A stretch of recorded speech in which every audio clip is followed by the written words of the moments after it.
So final exam, Math 227. Problem number 1. The weights in pounds of 6 dogs are listed below. Find the standard deviation of the weight. Round your answer to one more decimal place than is present in the original data values. So I have here 94, 58, 59, 56, 63, 40. So I have here that the sample variance. So let's find the sample variance first. That'll be easier to find. And then we'll take the square root. So it's just equal to n, sum of x squared minus sum of x quantity squared over n times n minus 1. Okay, so let me switch over for 1 second and input this into my TI 83, 84. So let me do that.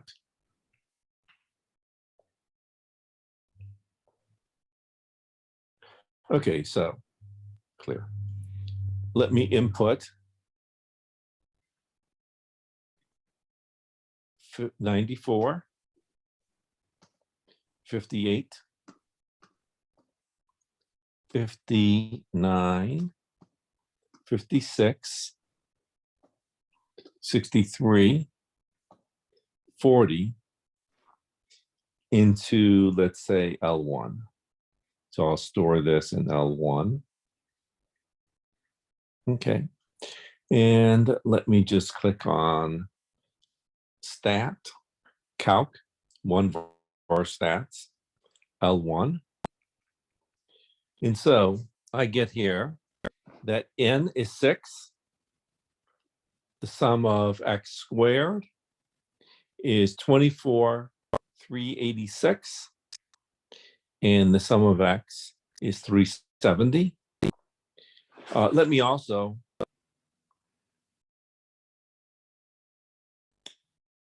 go to vars,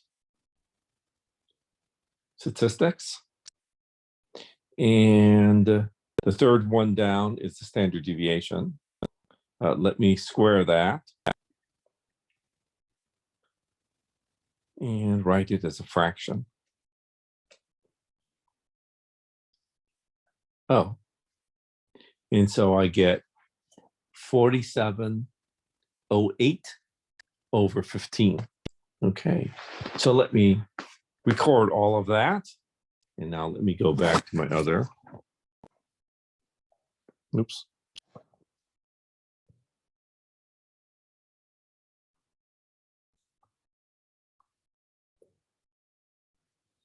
So if I go back to my other computer,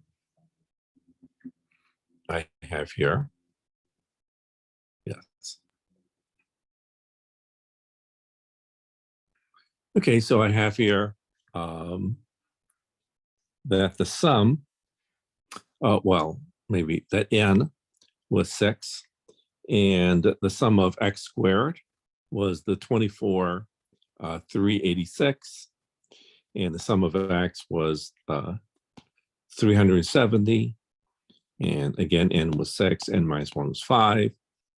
Actually, I got that this was 4708 over 15 if you reduce this, or since I have a denominator of 30, I'll multiply and divide that by 2. So it looks like I did this all on, by hand. So 4708 times 2 is 9416 over 30. And well, here's the 4708 over 15, if I reduce that. And so the standard deviation is just the square root of that. And well, the square root of that, we saw also in the one var stats, it gave us that it was equal to 17.71628,253. And so I want to round this to one additional decimal place, one more decimal place than was in the data. In the data, the the data was just whole numbers. It was rounded to the unit place, and so I round this to the tenths place value, so 17.7. Okay, so here it looks like I did everything by hand, but really I'm just looking at I'm just plugging it into the my graphing calculator and reading off the values. Problem number 2. The manager of a bank recorded the amount of time each customer spent waiting in line during peak business hours, one Monday. The frequency distribution below summarizes the results. Find the standard deviation of the frequency distribution. Round your answer to one more decimal place than is present in the original data values. And so we have here waiting times in minutes and the number of customers. So 0 customers waited between 0 and 3 minutes, 10 between 4 and 7, 3 between 8 and 11, 1 between 12 and 15, 0 between 16 and 19, 4 between 20 and 23. Okay. So let's do this. So again, we could actually, so I'm going to put down here, the class marks. So the formula for the variance, the sample variance, is, the same formula we had from before for problem 1, virtually, is just n sum of x f. Okay. The sample variance is just n times the sum of f x sub cm squared minus the sum of f x sub cm quantity squared over n times n minus 1. So I want to make this table here. So I want to figure out the class marks. Well, they told us all the frequencies. And then f times x sub cm, found by multiplying the first and second column, and fx sub cm squared, found by multiplying the first and third columns. Okay, so let me just go to the to my other computer. And so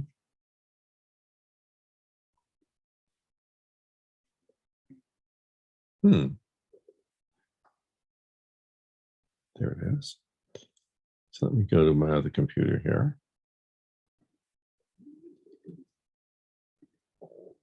Okay, so let me first figure out the class marks. So I can either input them by hand, or I can do the following. Oops. I can go to list. There. I can go to list, OPS, go to sequence, and I'll do 1.5 plus, let's say 4x. Oops, 4x. My variable is x. I'll start at 0. And I'll go to 5.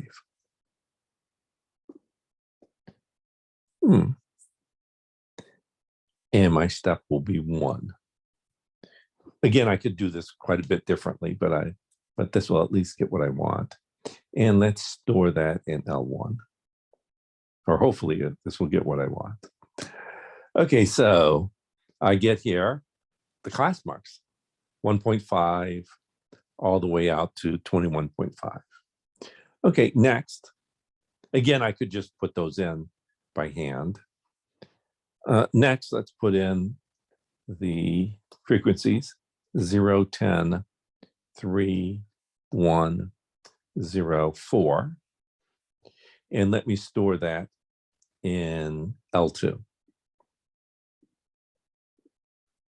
Next, let me input L1, L2,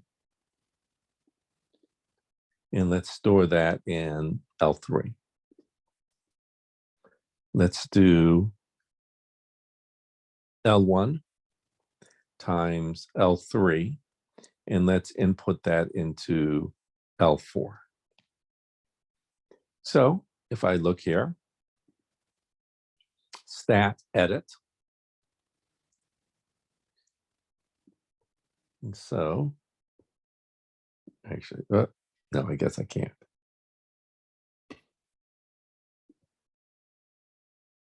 I was hoping to make it a little bigger on the screen. Okay, so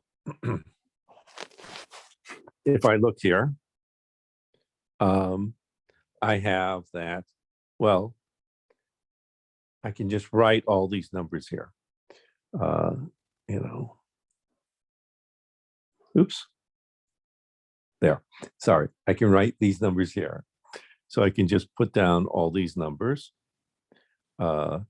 into my, well, my table. So let's just do that. And so let me go back to my other computer.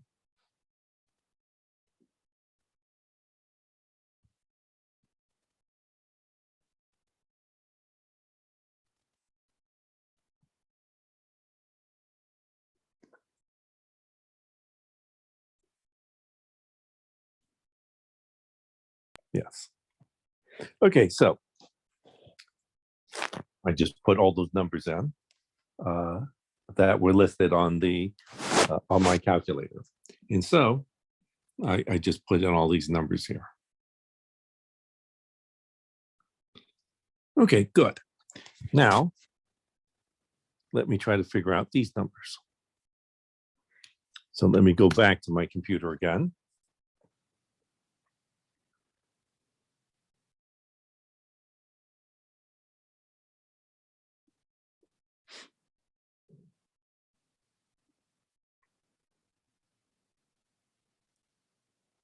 So if I do that, then I can, oops.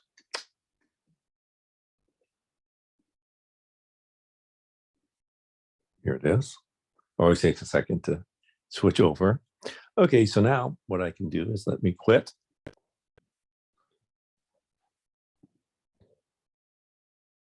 Go to stat. And let's go to one var stats, L1, and I'll put down here L2.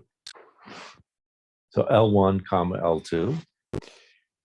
And so if I do that, well, I have here that the sum of F is 18. The sum of Fx sub Cm is 183. And the sum of Fx sub Cm squared is 2604.5. Okay, so let me record each of those. Oh, and I have that the variance will equal this number. So let me write down that number.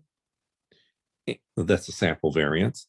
Will equal 6.615489844. And let me also go to vars, the fifth one down, the third one down. Let's square that.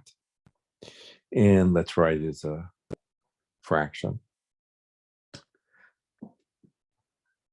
Oh, and actually that's going to be, let's multiply that by 18 times 17. So that'll give me what the actual numerator is. So 13, so I'll record that. That's 13,392. And let me write down what 18 times 17 is. That's 306. So I'll get 13,392 divided by 306, which will be reduced to 744 over 17. So let me record each of those. And now let me go back to the computer. And so I have, yes. So I now I now recorded the fact that, well, the sum of F was 18, the sum of F x sub CM was 183, sum F x sub CM squared was 2604.5. And so I have here n is 18, n minus 1 was 17. The sum of F x of CM squared was 2604.5. The sum F x of CM was 183. And I found that it was equal to, and this is why I did that calculation, 13,392 divided by 306, which you can reduce to 744 over 17. So finding standard deviation, well, you just take the square root. That's the square root of 744 over 17, which was 6.15489,844. And we wanted to round it to the nearest tenth. And so I get 6.6. Okay, again, well, that's really the only very few calculations you had to actually do where you just read all these calculations off from your graphing calculator. So really just recording values, even though it looks like you did a whole bunch of calculations. Problem 3. The weights in pounds of 25 newborn babies are listed below. Construct a box plot for the data set using the mode-based method. Enter the maximum value. Okay, so 3, 6, 7, 1, 5, 1, 8, 4, 2, 2, 7, 5, 6, 2, 6, 1, 1, 6, 8, 9, 10, 3, 4, 9, 6. So let me write this as a frequency distribution. And so let's look at all the ones. So there's 1, 2, 3, 4 ones. Look at all the twos. There are 1, 2, 3 twos. Look at all the threes. There are 1, 2, 3s. Look at all the fours. There's 1, 2 4s. Look at all the 5s. There's 1, 2 5s. The 6s. There's 1, 2, 3, 4, 5 6s. Look at all the 7s. There are 1, 2 7s. Look at all the 8s. There are 1, 2 8s. Look at all the 9s. There's 1, 2 9s. And look at all the 10s where there's 1 10.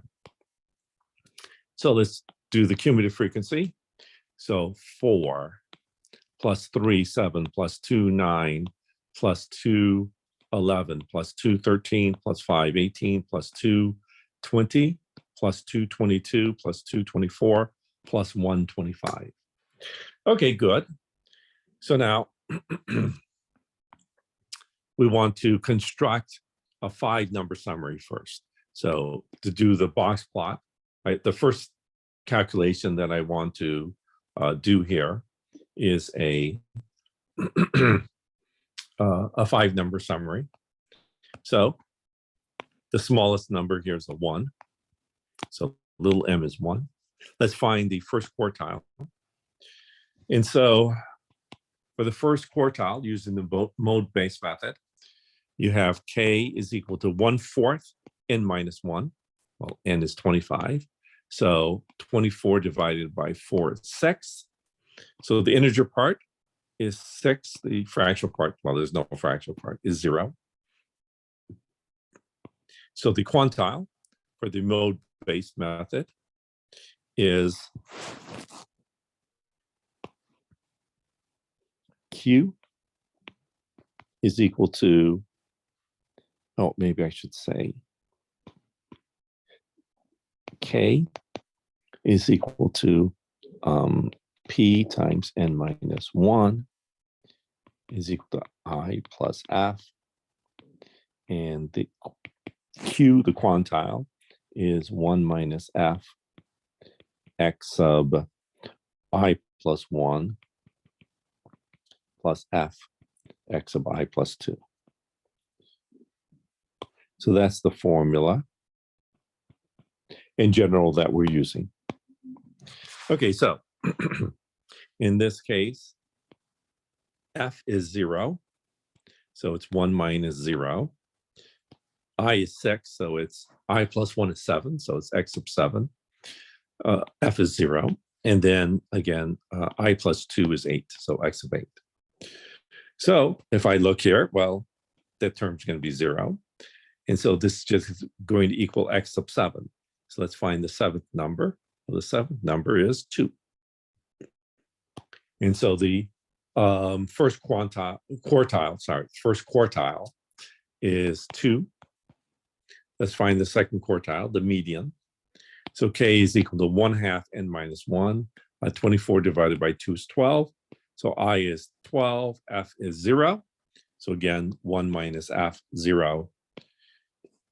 X sub I plus 1, 12 plus 1 is 13, times plus F, which is 0 times X sub, 12 plus 2 is 14. Okay, good.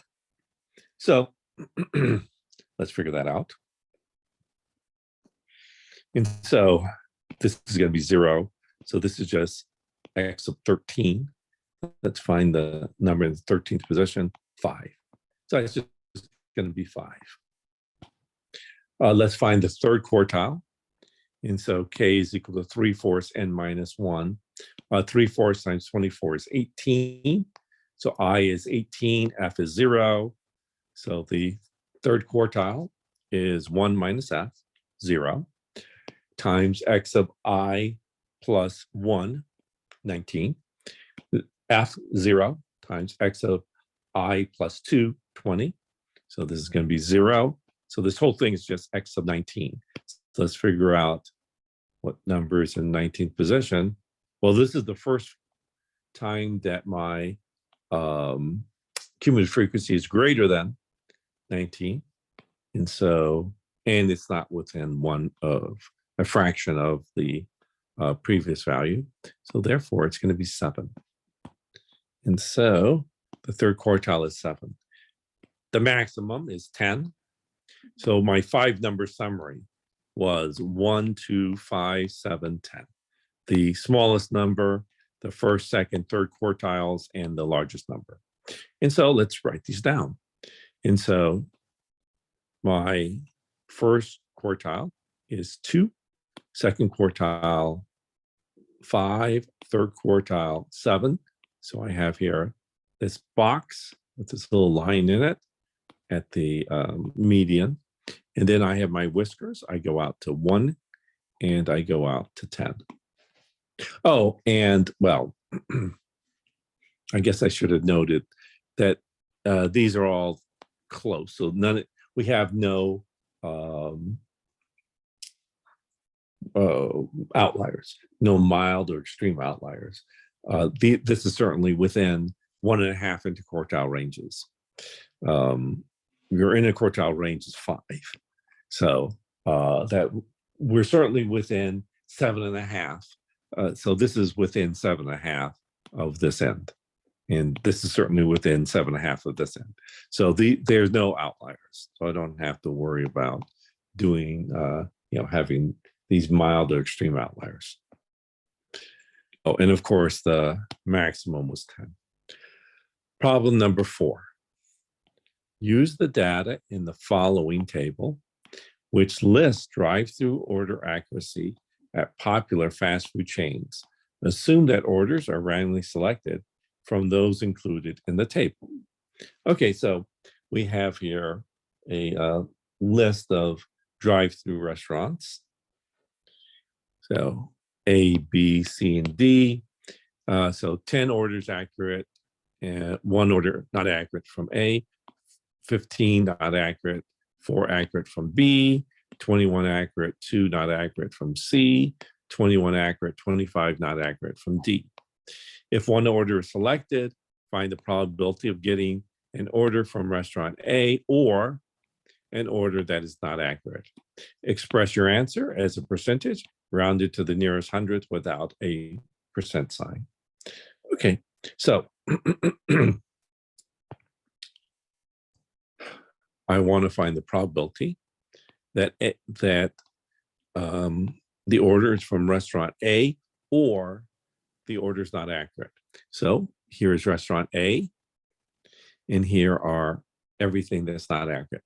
So let's pick everything that is from restaurant A or is not accurate. And so the total, if I add up all these, I get 11, 19, 23, 46. If I add this up, I get 99. And just for heck of it, just check. If you add these up, you get 56. Add these up, you get 43. And so if you add these up, you also get 99. Okay, so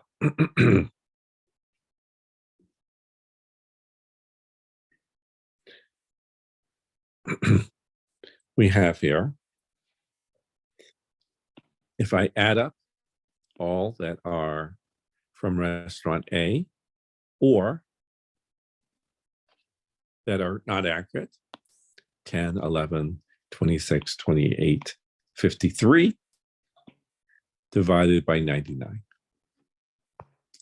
And you plug that into your calculator, 0.53, 53, 53, 53, 53, 53, etc. So this is 53.53, 53, 53, 53%. Rounding, we have 53.54%. Problem number 5. At Sally's hair salon, there are 3 hairstylists. 38% of haircuts are done by Chris. 38% done by Chris. 32% are done by Kareen. 32% done by Kareen. And the rest are done by Amy. And so 38 plus 32 is 70. So the rest would be 30% are done by Amy. Chris finds that when he does haircuts, 4% of the customers are not satisfied. So 4%. So 4% of Chris's customers are not satisfied. The other 96% are satisfied. Kareen finds that when she does haircuts, 7% of the customers are not satisfied. So 7% of Kareen's customers are not satisfied. The remaining 93% of her customers are satisfied.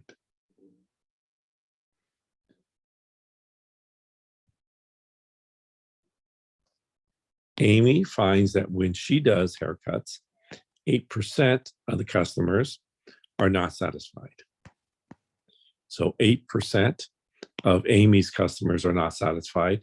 The remaining 92% are satisfied. Suppose that a customer leaving the salon is selected at random. If the customer is not satisfied, what is the probability that their hair was done by Amy? Express your answer as a percentage rounded to the nearest hundredth without the percent sign. Okay, good. So we're going to be using Bayes' theorem. And well, we set up this tree diagram. we want to find the probability that the customer is Amy's customer, given that they're not satisfied. So we're given that they're not satisfied. We want to figure out if they were Amy's customer. Okay, so I look at anything that involves not satisfied and multiply. So 38.38 times 0.04, 0.0152. 0.32 times 0.07, 0.0224. 0.3 times 0.08, 0.0240. And let's add these all up. So I get 0.0616. I have Amy and not satisfied. So Amy not satisfied, Amy not satisfied is 0.0240. That's my numerator.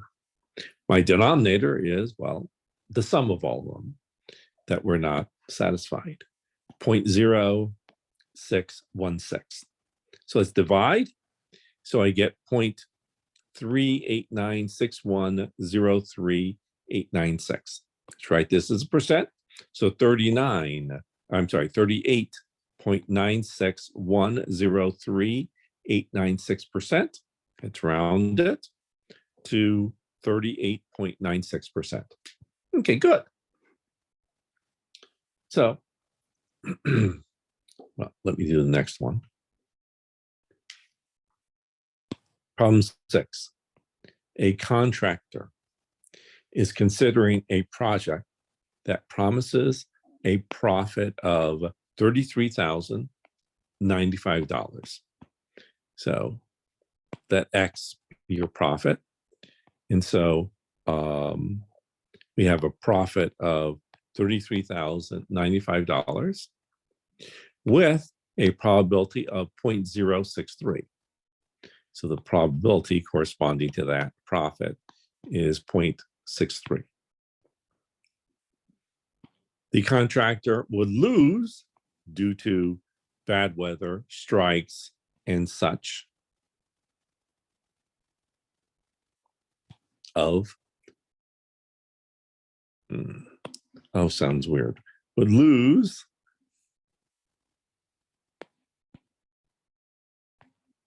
there. So they would lose $3,831. So minus, because they would lose it. And so they're making negative profit. So negative 3,831 if the project fails.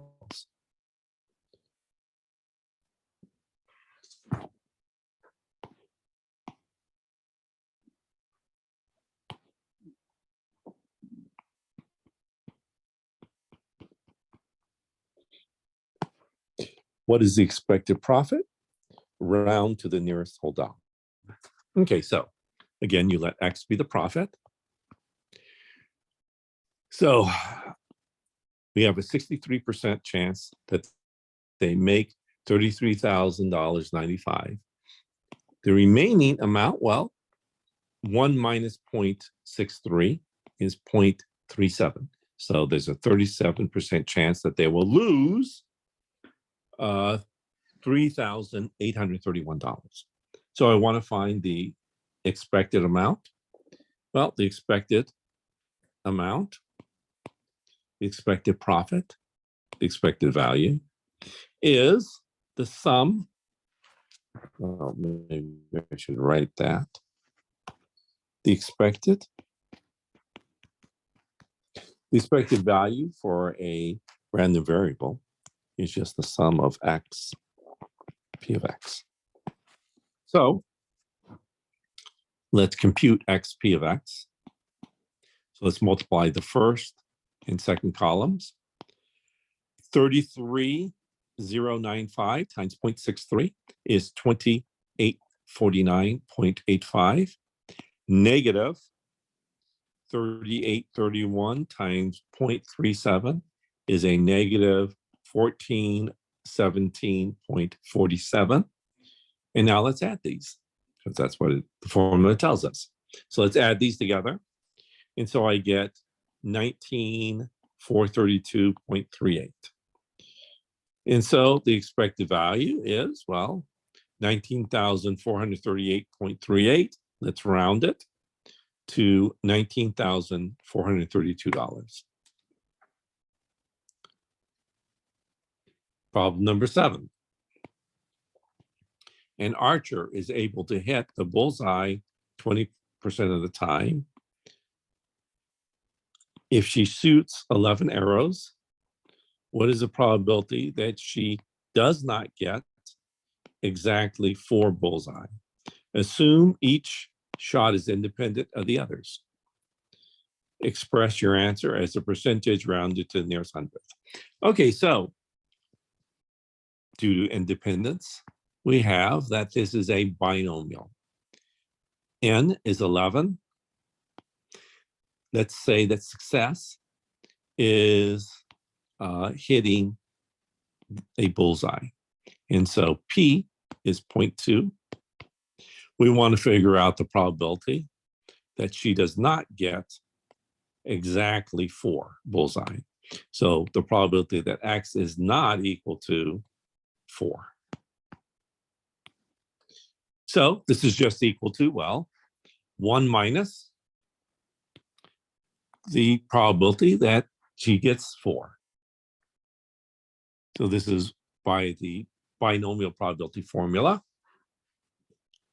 1 minus NCR. Oh, maybe I should have written that here. The binomial formula. Oops. Is NCR. Sorry. P to the R. Q to the N minus R.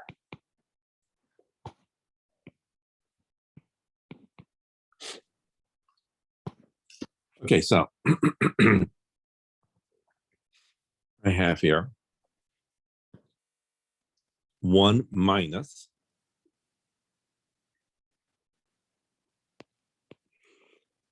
N 11 CR 4 times P 0.2 to the R 4. Q, well, if I have a 20% chance of success, I have 80% chance of failure. So Q 0.8 times, well, N minus R, 11 minus 4 is 7. And so I can actually, well, do this on my calculator. So let me do that. And so I have here, oops, okay. Let's do 1 minus, sorry. 1 minus. Let's go to distributions. Go to binom PDF, PDF. Binom PDF. We have 11 trials and probability of success is 0.2. And we want 4 successes. Or, well, in this case, we don't want 4 successes. So that's why we're doing 1 minus. And so you get 0.8892703744. Okay, so let me record that.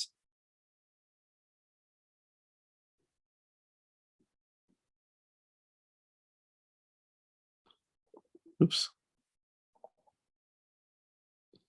And so I have here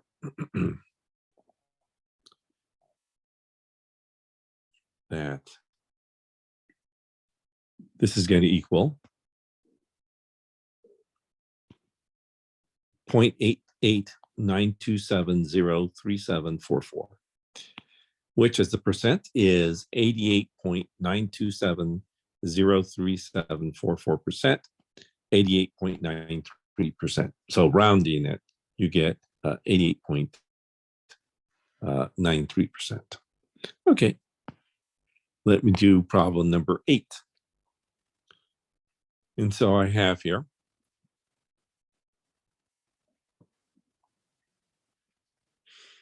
a bag contains 12 marbles.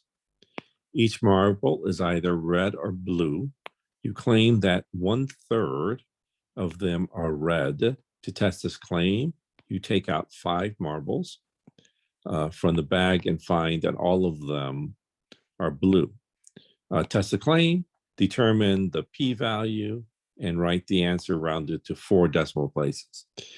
So I have here that the null hypothesis is that the p, the population proportion, is 1/3.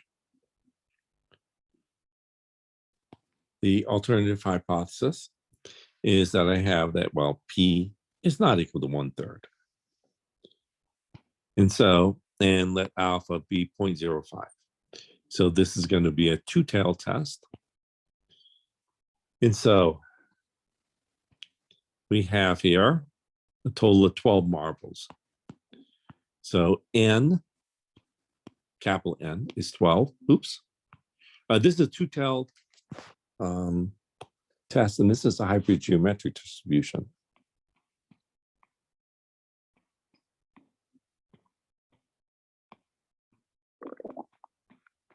So this is a two-tailed hypergeometric test.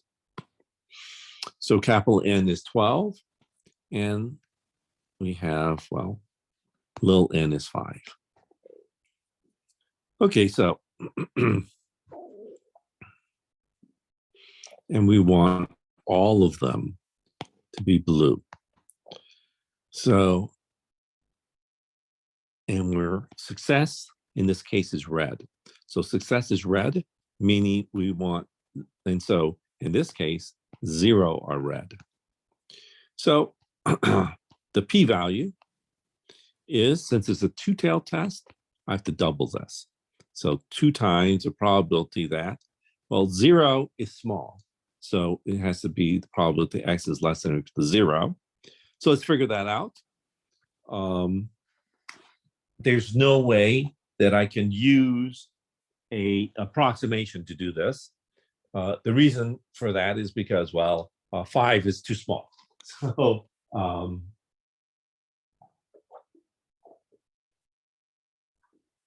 there's no way that NP and NQ are both greater than 5 if N is 5.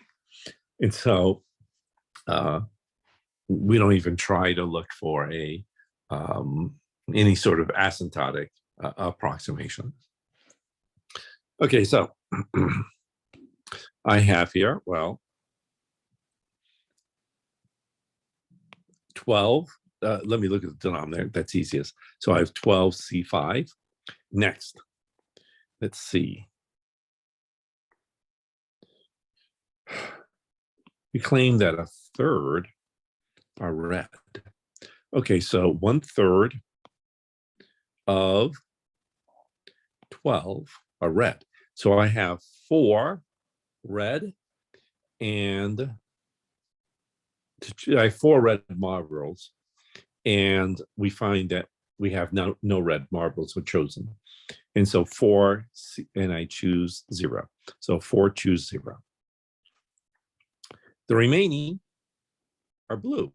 Well, if 4 of the 12 marbles are red, then 8 of them are blue. And I want to choose, well, we found that all 5 were blue. And so 8 choose 5. Okay, good. You plug that into your calculator. And so you get 0.1414141414. You round this. And so you get 0.1414. This. What's the relevance of hypergeometric here? That's hypergeometric. This is called hypergeometric. Okay, okay. I understand this, but I didn't know the relevance of the term. Yeah. Right. So this is hypergeometric. It's what we did in chapter, whatever it was, 4 or something. Yeah. Yeah. Thank you. It's because of this, right? So it's not binomial. So we use this formula here. Okay, so since P here is greater than alpha, then we do not reject the null hypothesis. So yes, there is insufficient statistical evidence to reject the claim that a third of the marbles are red. Let me do problem 9. Approximate the probability that in 61 tosses of a fair die, exactly 10 sixes will be obtained. Show that the approximation is applicable. So 61 is big, so we'll use an approximation. Use linear interpolation for the values in the standard normal table. Express the probability as a decimal rounded to the nearest thousandths. So in here is 61. This is a binomial. No, I guess I should say that. This will be a binomial.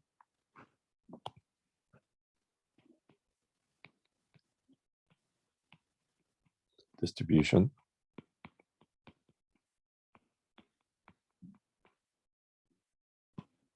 So this is a binomial distribution. When you're tossing, it's a fair die. So since it's a fair die, then we assume that, you know, the tosses are independent of each other, that each trial is independent.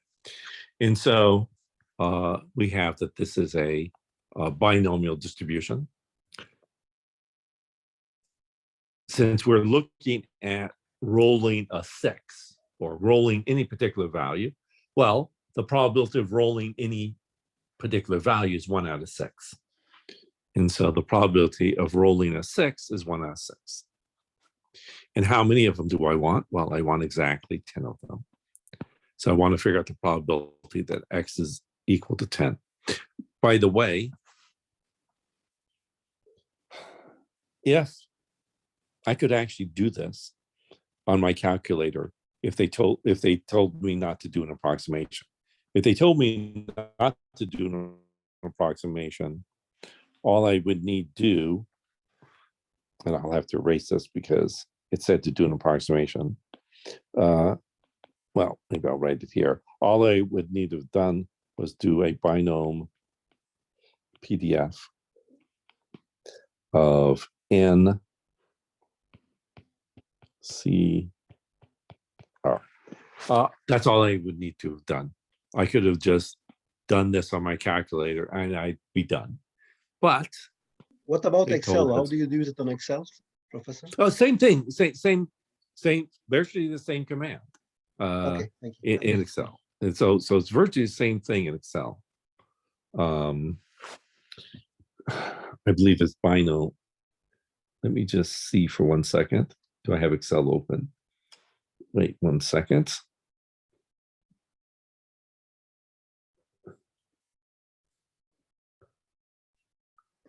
Oh, I have to open up Excel first. Sorry. No problem. It's the same. I can find it. No problem. Yeah. It's virtually the same command. It's virtually the same command. Sorry, this takes me forever to. Here's Excel. Here's Excel.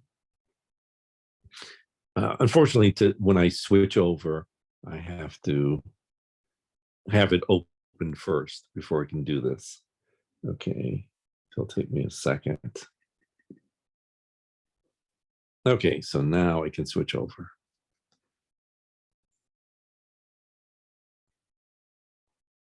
Okay.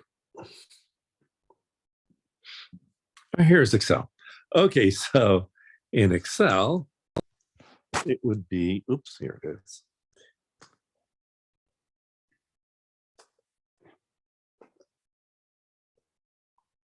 Binomial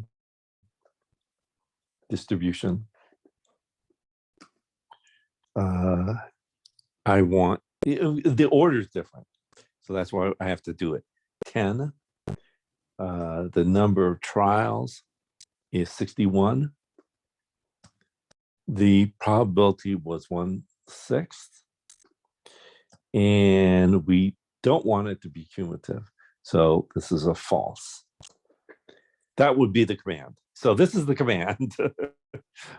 Sorry, I didn't know it until I wrote it down. Binomial dist, dot dist, 10, 61, 1 over divided by 6, and then comma false. And so you would eventually, oh, I didn't show you what it was on the other one, but you would get the same answer if you did your TI. So let me do the TI. So if you did the TI, 83 or whatever, which I said was binomial CDF, PDF. This would be 61 once divided by 6.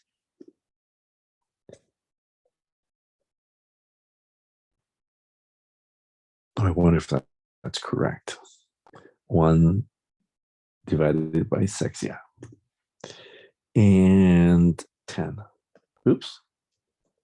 10. So 0.136565395359. Same that you got in Excel. Okay, so let me switch back over. Let me switch back over here. Okay. Yes. Okay, good. So that's what you would get if you were allowed, and we're not. If you would have been allowed to actually do this, not using an approximation, but they say use an approximation. So let's do that. Okay, so let's first check to see if we can do an approximation. And so, let's check. So, and of course, I'm going to use this criteria because it will tell me if I'm using a normal or a Poisson approximation. And so this sort of kills two birds with one stone sort of thing. So I have here, let's check the normal approximation. So n times p, 61 times 1/6, 10.16. That's greater than or equal to 5. Okay. N times q, 61 times, well, if I have a 1 out of 6 chance of success, I have a 5 out of 6 chance of failure. So 50.833. Again, that's greater than or equal to 5. So let's invoke continuity correction. So I have here x is exactly equal to 10. Therefore, with continuity correction, I'm going to both add and subtract 0.5. So I go from 9.5 to 10.5. So to find the probability x is equal to 10, I really want to find the probability that x is between 9.5 and 10.5. And so let's figure out my parameters, because eventually I want to standardize my random variables. And so I have here mu is equal to n times p, 61 times 1/6, 10.1666. Sigma is equal to radical npq. And so sigma is equal to the radical 61 times 1/6 times 5/6. And so my standard deviation is just 2.910708199. So z equals x minus mu over sigma. And so let's first do 9.5. So 9.5 minus the 10.166 divided by the 2.910708111 gives me a negative 0.2290393337. Now let's do the 10.5. And so z equals 10.5 minus the 10.166 divided by 2.910708199. So I get z equals a positive 0.1145196669. And so let's find each of these areas here between 0 and each of these values. Look, and doing interpolation in this table. So let's do 0.1. This is going to be between 0.11 and 1.2. So between 0.11 and 1.2. So 0.048 and 0.0438, 0.0478. And let's do 0.22 and 0.23. So between 0.22 and 0.23. And so that gives me 0.0871 and 0.0910. So let's interpolate. And so B here, this area here for this guy is, well, I'll use these values in the table. So B is equal to 0.0438 plus 0.0478 minus 0.0438 divided by 0.12 minus 0.11 times the number 0.1145196669 minus the 0.11. So I get B is 0.0456078668. And let's do for the next interpolation. And so A is equal to 0.0871 plus 0.0910 minus 0.0871 divided by 0.23 minus 0.22 times, well, that number. So times 0.2290393337 minus, well, the 0.22. Okay, so A is equal to 0.090625303401. And so let's just add these together to get this total area here. And so I get 0.1362332069. And so rounding it, I get 0.136. Okay, so here, let me see. I don't remember what I got on my calculator. I got 0.1365. Oh, actually on my calculator, it's 0.137. So it's close, but I guess the actual value is a 7, not a 6 here, because it's a 6.5. So this is a 5, not a 2. Okay, but it's close. So this one was off by a little bit. Problem 10.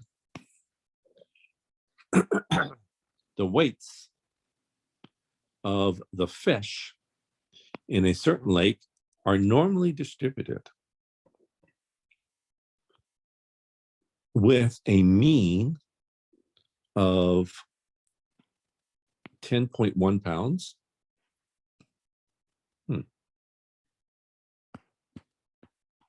So I have here a mean of 10.1 pounds and a standard deviation of 2.9 pounds. So I have a standard deviation 2.9 pounds.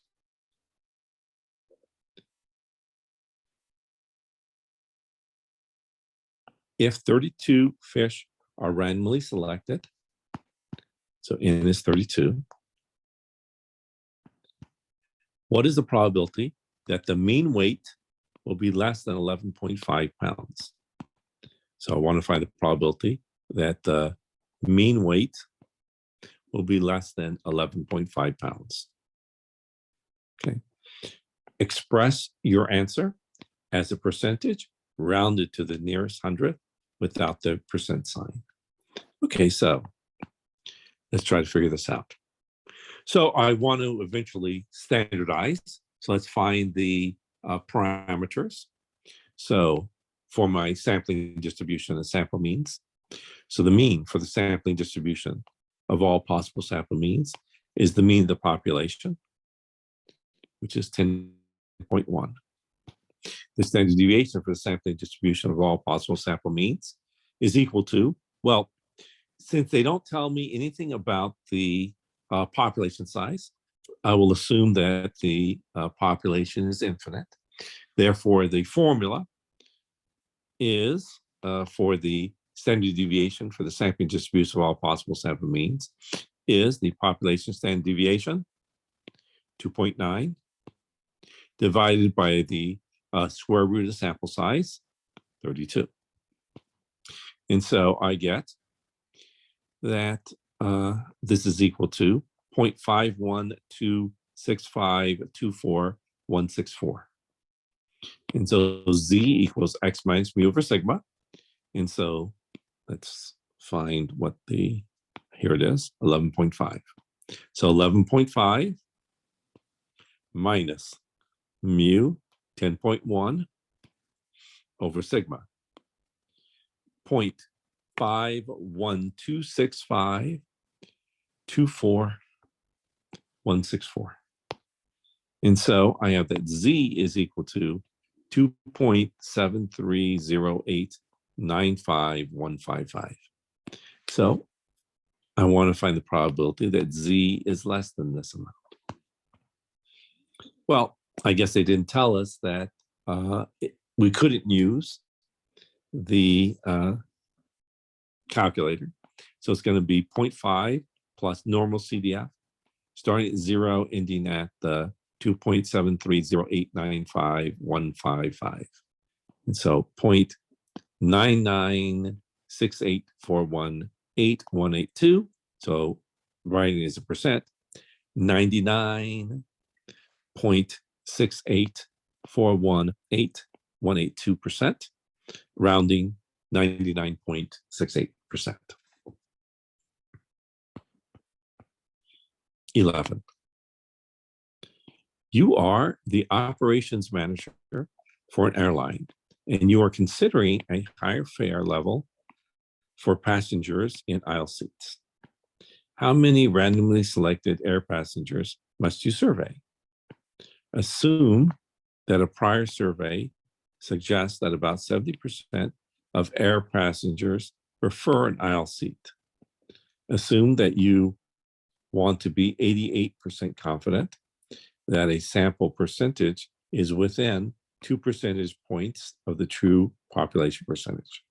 Okay, so I have here that N is equal to Z squared PQ over E squared. Again, I will use the TI 83 because they didn't tell us that I couldn't use it, so I'll use it. And so I have here, Z is equal to the inverse norm of 0.5 plus, well, let's see, it says here, 88%. So 0.5 plus 0.88 divided by 2. And so plug it into your calculator, you get 1.554773593. By the way, you could also do this on your table and use linear interpolation. What about Excel? You could also do it in Excel. What's the order on Excel? 1 second. Let me go to my other computer. 1 second. Let me do that. Oops. There it is. And so let me go back.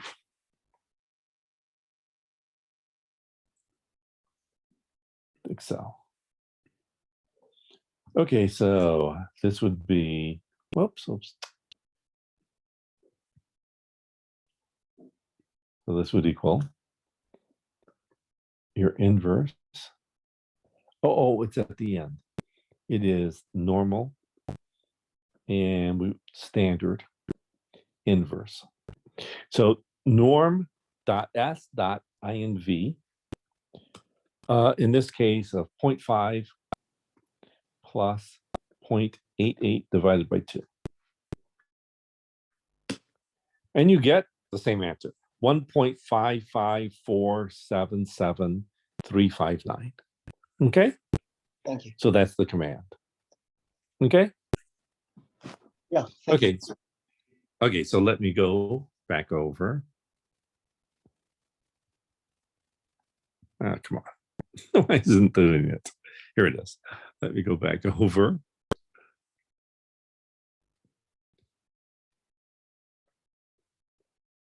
Yes. Okay.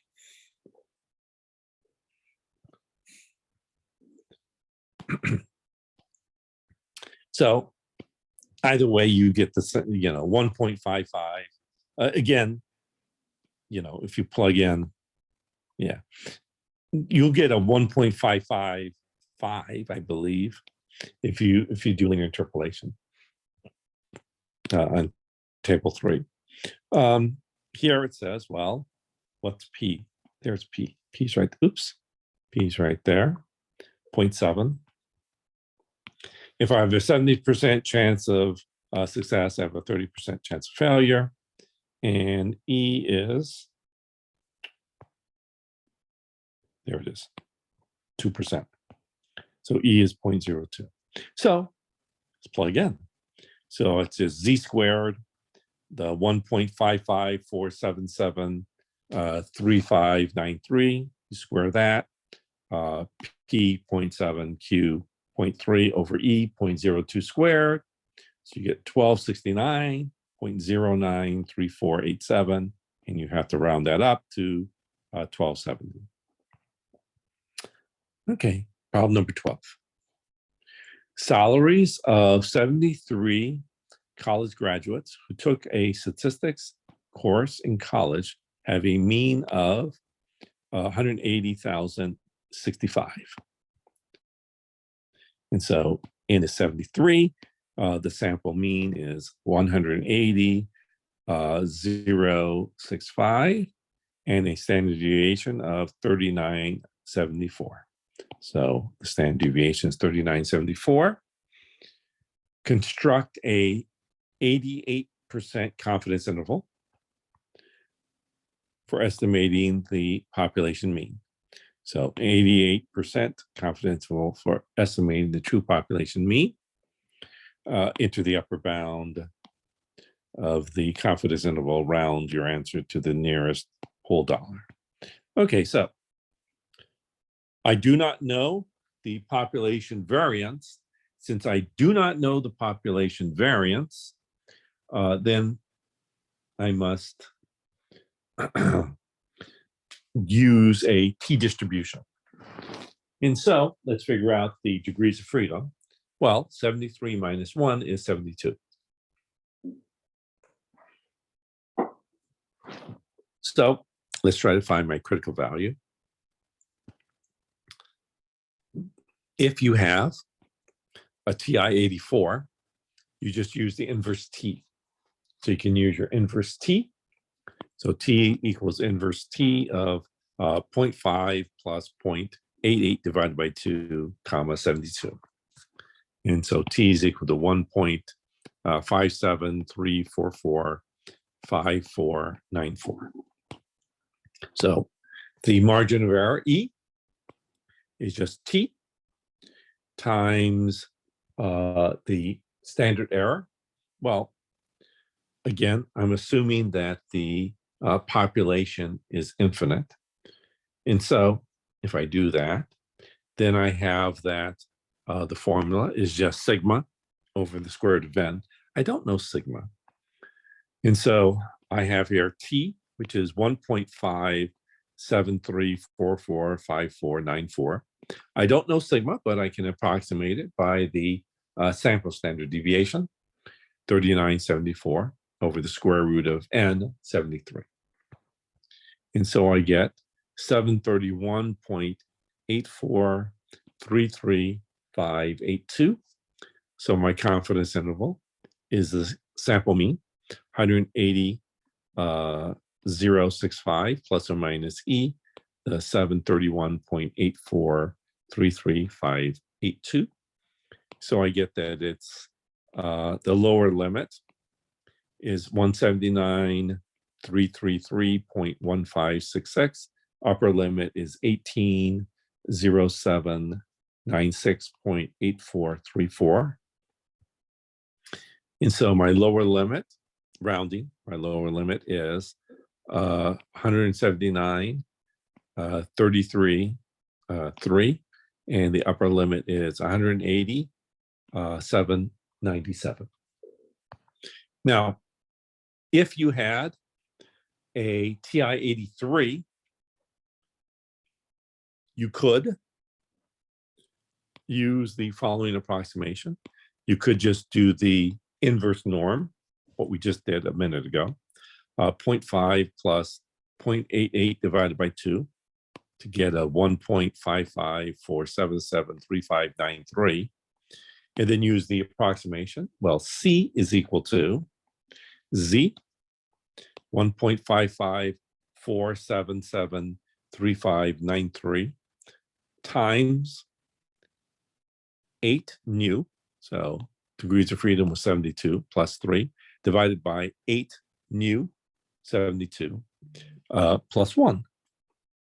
And so you get C is equal to 1.560162757. T is equal to, the sign is Z. Well, in this case, it's actually a plus or minus, but I'll just write it as a plus.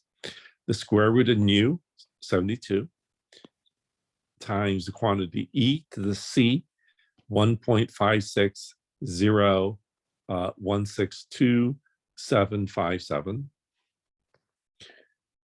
squared, divided by nu, which is 72 minus 1. And so you get T is equal to 1.573442227. So again, plug that in. So you get 1.573442227 times, well, I don't know sigma, but I'll approximate it by the 3974, the sample standard deviation, divided by the square root of n, 73. So you get 731.8418388. So your confidence interval is the sample mean, 180,065 plus or minus 731.8418388. And so you get a lower limit of 179,333.1582, an upper limit of 180,796.8418. And so if you round it, you get a lower limit of 179,333, upper limit of 180,797. If you only had a table and you don't even have a graphing calculator, you can find the critical value by interpolation. And so I want 0.88 divided by 2 is 0.44. So I try to find 0.44. It's in between these two values, 1.55 and 1.56. And so let's use linear interpolation. And so I have 1.55 plus 1.56 minus 1.55 divided by 0.4406 minus 0.4394 times the 0.44 minus the 0.4394, which is 1.555. And so C is equal to 1.555, 8 times nu, 72 plus 3 divided by 8 times nu, 72 plus 1, 1.560389948. And so T is equal to square root of nu 72 e to the c 1.56038998 squared divided by nu 72 minus 1. And so 1.573675248 times, again, we'll approximate the population standard deviation by the sample standard deviation, 3974 divided by the square root of n 73, 731.9502218. So my confidence interval becomes the sample mean, 180,065 plus or minus my error, to 731.9502218. So you get a lower limit of 179,333.0498, upper limit of 180,796.9502. And so you rounding, you get a lower limit of 179,333, upper limit of 180,797. So, but we don't have to use both. No matter what. We don't have to use No. Only one. No. Okay, all right, thank you. Just one. I'm only showing them because I have to show them because some people have the calculator, some people don't.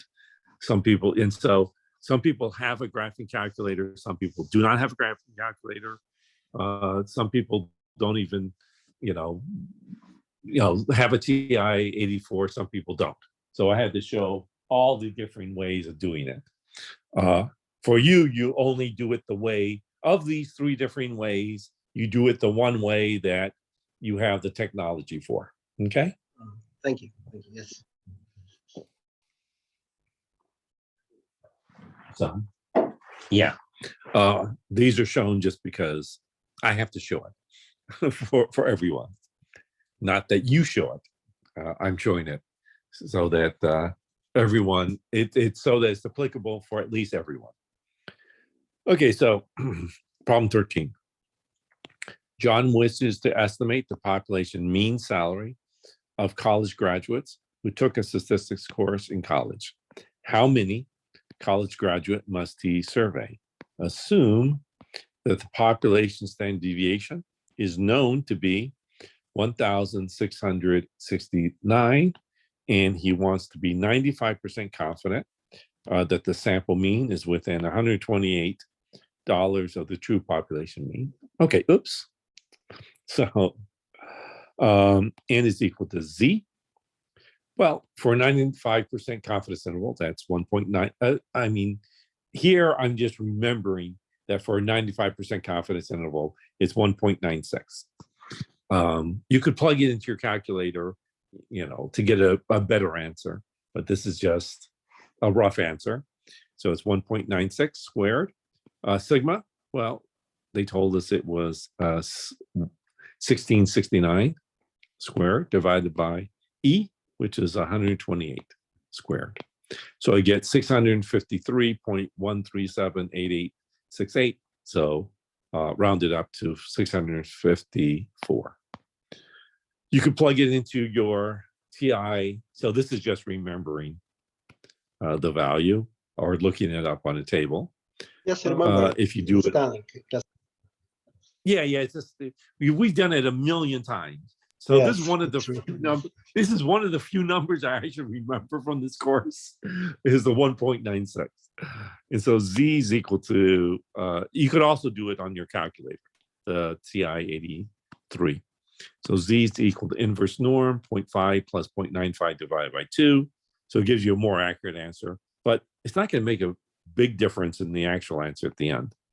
So 1.959963986, square that, multiplied by your estimate here for sigma, the 16, or actually they gave it, they said it was, that sigma was 1669 squared divided by E, which was 128 squared. So you get 653.11388849. So you round up to 654. 14. A manufacturer considers his production process to be out of control when defects exceed 3.8%. So it is, out of control when the defects here exceed 3.8%, when the probability is greater than 0.038. In a random sample of 140 items, the defect rate is 8.2%. And so N is 140, and X is 0.82, or P is 0.82. The sample proportion of successes, P hat, is 0.82. But the manager claims that this is only a sample fluctuation and production is not really out of control. At the 1% level of significance, that was 0.01, use the critical value method to test the, the manager's claim, enter the test statistic, round your answer to the nearest hundredth. So the null hypothesis, P is less than or equal to 0.038, the alternative hypothesis, P is greater than 0.038. Alpha is 0.01. This is a right-tailed binomial test. Let's check if the normal approximation is applicable. And so N times P, 140 times 0.038 is 5.32. So we can use the normal approximation, but just barely. So even though N was gigantic, 140, we're just barely able to use the normal approximation. It's just barely passable. N times Q, 140 times 0.962. If you have a 3.8% chance of success, you have a 96.2% chance of failure. And so this is equal to 134.68, which is greater than 5. So the normal approximation is applicable. Let's invoke continuity correction. And so I have that the sample proportion is 0.082, in this case, minus 1 over 2n. So minus 1 over 2 times 140. And so with continuity correction, I have that this is equal to 0.0784285714. So I'm going to standardize. So let me find my parameters. And so I have here that the mean for the sampling distribution of all possible sample portions is equal to, well, the population proportion P, which is assumed to equal, by the null hypothesis, 0.038. And so let's find the standard deviation for the sampling distribution of all possible sample portions. Well, again, I'm going to assume here that the population is infinite in size, because they didn't tell me the population size. And so the formula is just the square root of PQ over N. And so the square root of 0.038 times 0.962 over 140. And so 0.0161590311. So Z is equal to P, is equal to X, 0.0784285714 minus mu, 0.038 over sigma, 0.0161590311. And so Z is equal to 2.501918042. And so I have here that, well, again, this is a standard sort of number that you should remember for 99%. So for alpha equaling 0.01, z is equal to 2.326. You can look it up in your table also. Yeah. And so we are in the rejection region. My test statistic is in the rejection region. Therefore, I reject the null hypothesis. So yes, there is sufficient statistical evidence to support the claim that the production process is out of control. So the test statistic here, it rounds to 2.50. Problem 15. A medical school claims that exactly 24% of its students plan to go into general practice. And so the null hypothesis is that P is equal to 0.24. And the alternative hypothesis is that P is not equal to 0.24. It is found that among a random sample of 50 of the school students, 28% of them plan to go into general practice. And so N is equal to 50, and the sample proportion is equal to 0.28. This is a two-tailed binomial. You want to find the p-value for a test to support the school's claim. Round your answer to the nearest 10,000th. Okay, so null hypothesis. P is equal to 0.24. Alternative hypothesis. P is not equal to 0.24. Oh, and I should say alpha equals 0.05.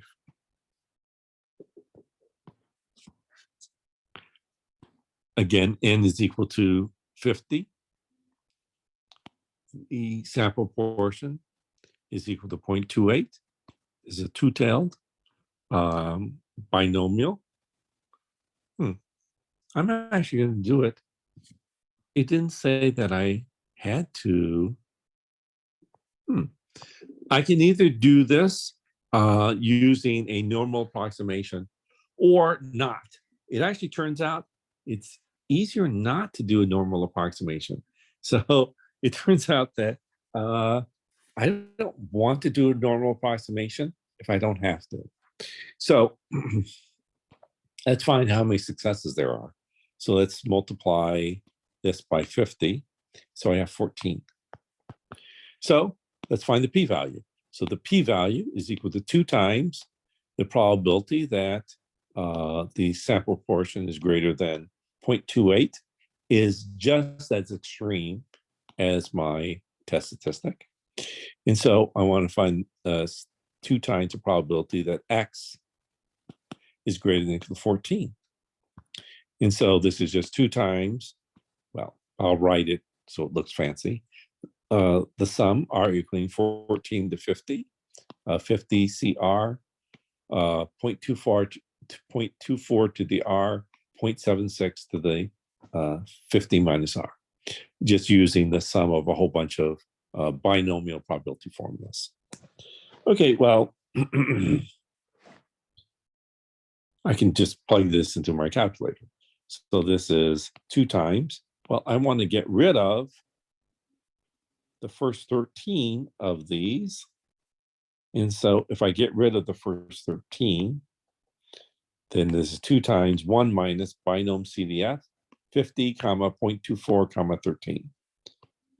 0.6045639932. And so there it is. There's my answer. And so P is equal to 0.6046.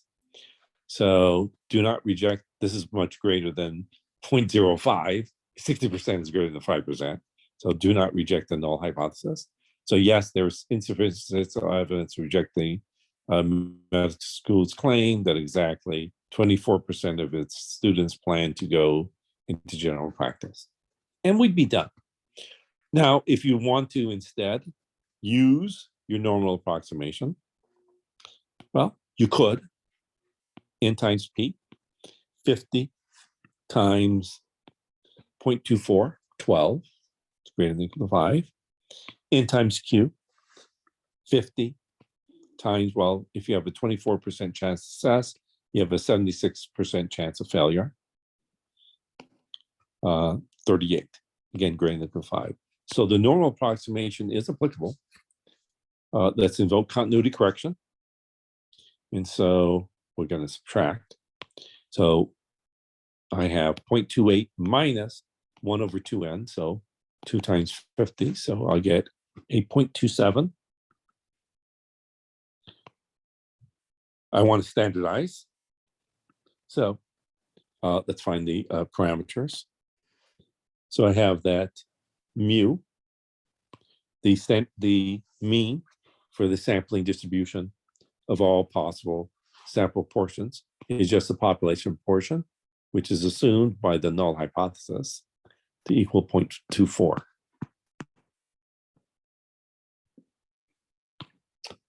The standard deviation of the sampling distribution of all possible sample portions is equal to radical PQ over N.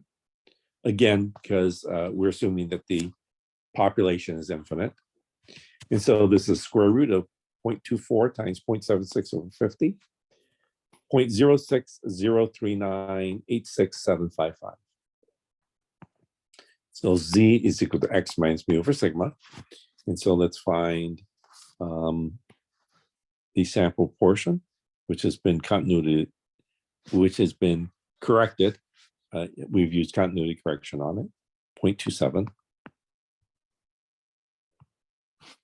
minus mu, 0.24, divided by sigma, 0.060398675.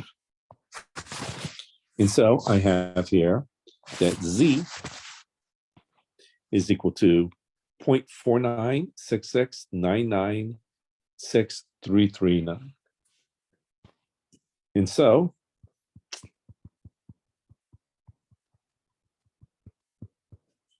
this is two-tailed. Since it's two-tailed, I'm actually going to have to double things. And so I have here twice the probability. This is positive. So Z is greater than 0.4966996339. Okay. So I can go from here to infinity, but I'll do it with this subtraction. So P is equal to twice 0.5 minus normal CDF, starting from 0, comma, and ending at the 0.4966996339. And so you get that P is equal to 0.6194008722. So again, we do not reject the null hypothesis. It's much greater than 0.05. So yes, there is insufficient statistical evidence to reject the medical school's claim that exactly 24% of its students plan to go into general practice. So P in this case is 0.6194. Okay, a slightly different answer than what we got. Without using an approximation. You could also use linear interpolation to figure this out. So P is equal to twice the probability that Z is greater than the 0.4966996339. And so I want to calculate this. Well, twice this actually. So I want to calculate twice this. And so first, let's calculate this area here and then subtract it from 0.5 and then double it. Okay, so let's use interpolation. So I want to find 0.49 on my, well, so this is between 0.49 and 0.50. And so between 0.49 and 0.50, 0.1897, 0.1879, oops, between 0.1879 and 0.1915. Okay, so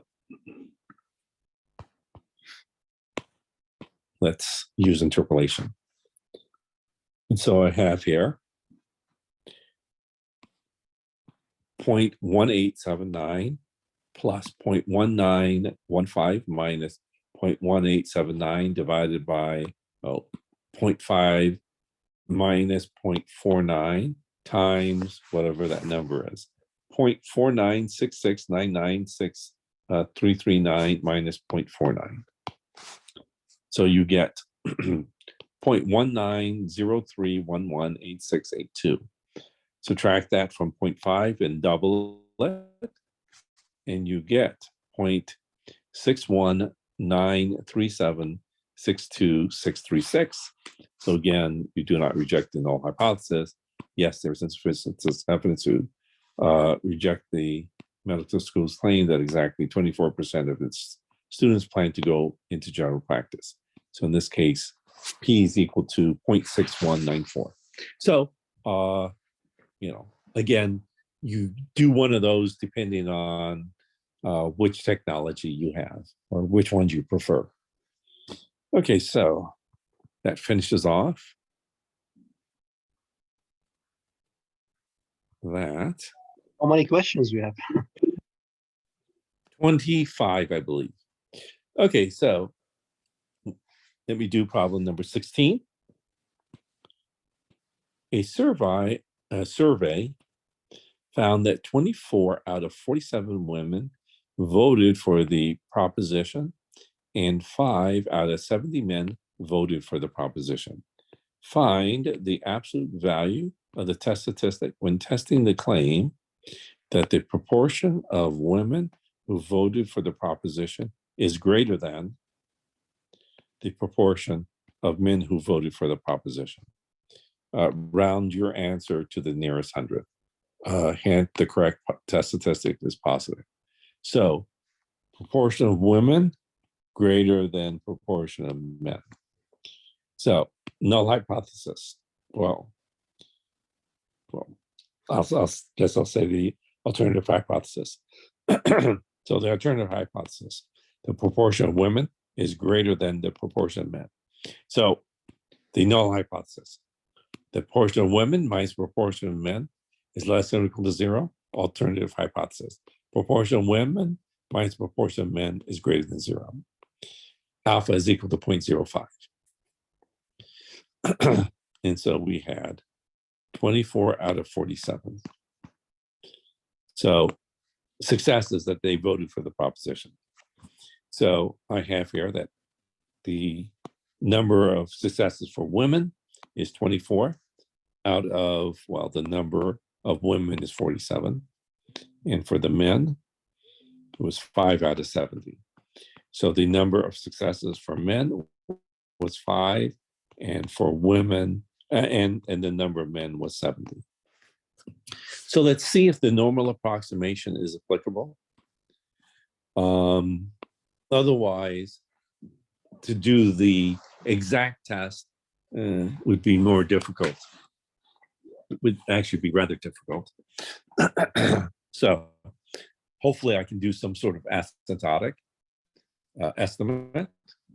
Or actually, in this case, we should have done the, since this is small, I should have actually done the Newcomb Wilson score estimate, but I'm not going to. I'm going to do the Wald estimate. So N times P, so let's do NP for women. Well, 24. That's greater than 5. For men, 5. That's greater than 5. Let's do NQ. And so 47 minus 24 is 23. That's greater than 5. And let's do it for men. So N times Q, 70 minus 5 is 65. That's again greater than 5. So the normal approximation is applicable. It's not great because, well, this one, but it's good enough because it's much easier. Let me invoke continuity correction. And so I have here, for women, it was 24 out of 47, minus, for men, it was 5 out of 70. So minus 1 over 2n.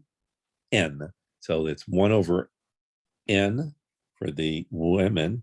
There are 47 women. And 1 over n for men. And so it's 1 over 70. Okay, so let's do that. So this is equal to 0.4214285714. So let's, I'm going to standardize this. So let me find the parameters here.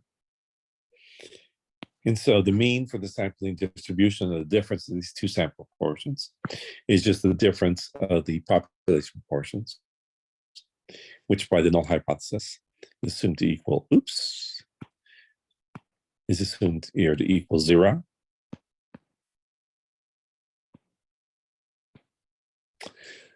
But so then we have to find standard deviation. But since this is 0, then I know that I'm going to be able to pool these populations. So I'll use the pooled formula. And so the pooled formula is just the total number of successes for men and women, the 24 plus 5, divided by the total number of men and women, the 47 plus 70. So 29 over 117. If you have 29 successes out of 117, you have 88 failures out of 117.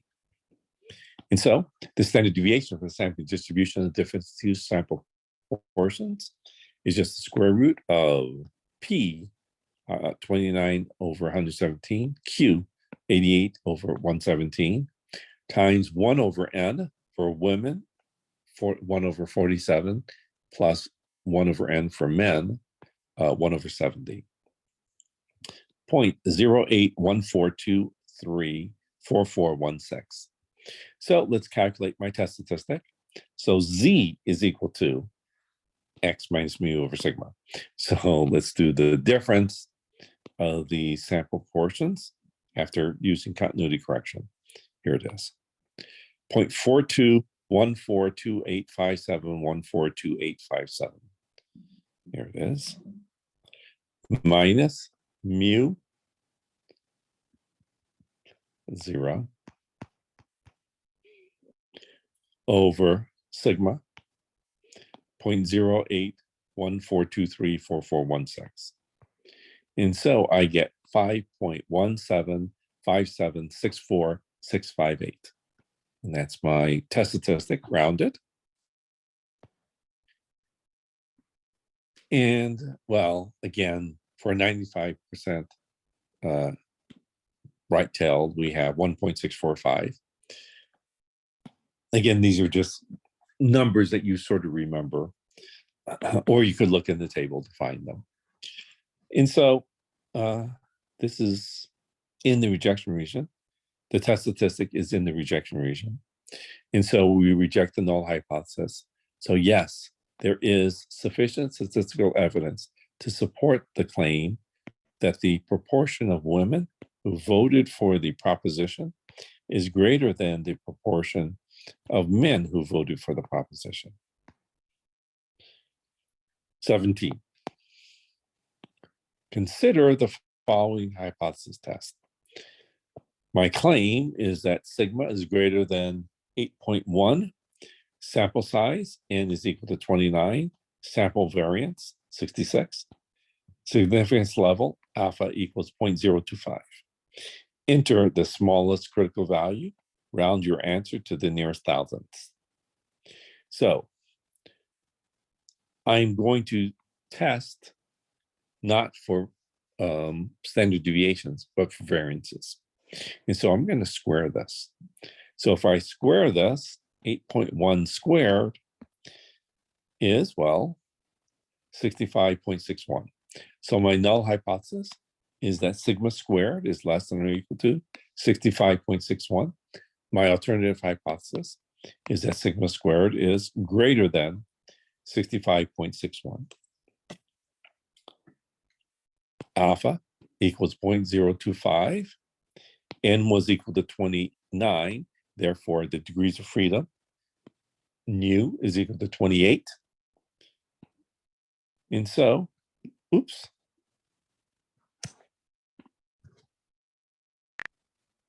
Looking in my table here, I have degrees of freedom is 28. And alpha is 0.025. And so looking down, I have 44.461. And so that's my critical value. Let's find my test statistic. So my test statistic is, well, nu, 28, times the sample variance, which is given to us as 66, divided by sigma squared, which by the null hypothesis is 65.61. And so I get 28.166,43804. So I'm not in the rejection region. This is 44. So I'm not in the rejection region. So I do not reject the null hypothesis. And there was no words, so I can't give a a further statement conclusion with words, because there were no words in the problem. So my critical value was 44.461. Still 10 minutes. Okay, so let me do problem 18. So problem number 18. The table below shows the weights of 7 subjects before and after following a particular diet for 2 months. So subject A, 154 before, 153 after. G, 150 before, 150 after.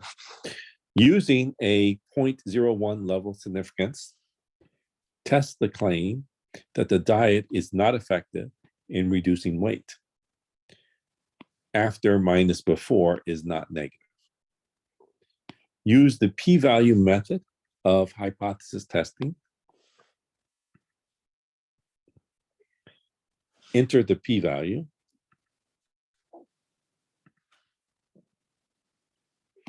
Round your answer to the nearest thousandth. Use linear interpolation for values in the standard normal approximation and the approximation formula for the t-distribution. Okay, so they want us to do some approximations here. Okay, so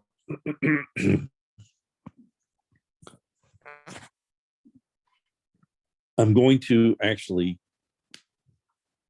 change my random variable. And so I have here matched pairs. So this data here are matched pairs data. You notice that I've matched them. And so I'm going to actually look at the difference between these, and because actually they told us. So I'm going to be doing a difference. So I'm going to look at the difference between these. And so I'm going to do after minus before. So let me do that. Where is it? Here it is. So I'm going to do 153 minus 154, 150 minus 150. So I'm going to do that for each of these and get this data. The null hypothesis, well, if it is not effective, then that means that it doesn't reduce weight, meaning that you gain weight, that your average in the difference is greater than or equal to 0. So the null hypothesis is that mu sub d is greater than or equal to 0. The alternative hypothesis is that mu sub d is less than 0. Let alpha equal 0.01. In this case, there were 7, 1, 2, 3, 4, 5, 6, 7 subjects. So n is 7.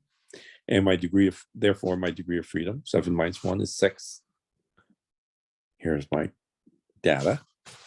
And so the mean, I'll just add these all up, divide by n. So actually in this case, it's pretty easy. These cancel. So you just get 2 over 7. 0.2857142857. The variance, sample variance, is just the number n here, 7, times the sum of d squared. You square these, add these up. That's not that hard. It's 48. Minus the sum of d, well, we found it, 2. Squared over n, 7 times n minus 1, 6. And so you get 332 over 42. And so take the square root of that. And so 2.811540.842. So let's find some parameters. By the way, this is going to be a left-tailed t-test. So I'm doing a left-tailed t-test. So the mean for the sampling distribution of the mean of the differences is just the mean, the population mean of the differences, which is equal to 0 by the null hypothesis. The standard deviation for the sampling distribution of the mean of these differences is just equal to, well, the standard deviation of the population of these differences. I don't know that, but I'll approximate it by the sample standard deviation, 2.811540.842 divided by the square root of n, 7. So 1.06266255.3. And so t here is equal to x minus mu over sigma. And so the sample mean, here it was, 0.2857142857 minus mu, which was 0, over sigma, which is 1.06266255.3. And so I get 0.2688664289. So I want to find the probability, I want to find the p-value. So the p-value is less than, because of this, it's less than. And so my p-value is a probability that t is less than 0.2688664289. It told us that, you know, they don't want me to plug this into my TI-83 or 84. They want me to use the approximation. So z equals the sine of t, which is positive, 8 times nu, which was 6, plus 1, divided by 8 times nu, which was 6, plus 3, times the square root of nu, which was 6, ln of t, which is 0.2688664289 squared, divided by nu, which is 6 plus 1. And so z is equal to 0.2575496042. So the p-value is the probability that z is less than the 2.575496042. And so look at between 0.25 and 2.6. So 2, 5, and 6. So 0.987 and 0.1026. And so I have 0.0987 plus 1026 minus 0.0987 divided by 0.26 minus 0.25 times 0.2575496042 minus 0.25, which is equal to 0.0987795769. Add 0.5 to this, so you get 0.987795769, which you can round to 0.599. So do not reject the null hypothesis. Yes, there is sufficient statistical evidence to support the claim that the diet is not effective. 19. Managers rate employees according to job performance and attitude. The results for several randomly selected employees are given below. 6 for performance, 5 for attitude, 4 for performance, 4 for attitude. Use the given data to find the linear correlation coefficient. Round your answer to the nearest thousandths. Okay, so let's do that. So I have the formula, easiest formula for to compute the correlation coefficient. R equals n sum xy minus sum x times sum y over the square root of n sum x squared minus the sum of x quantity squared times the square root of n sum of y squared minus the sum of y quantity squared. Okay, so let me make the following table. So I have here that so I'm just going to list down each of the values that were given in the problem. And so I have here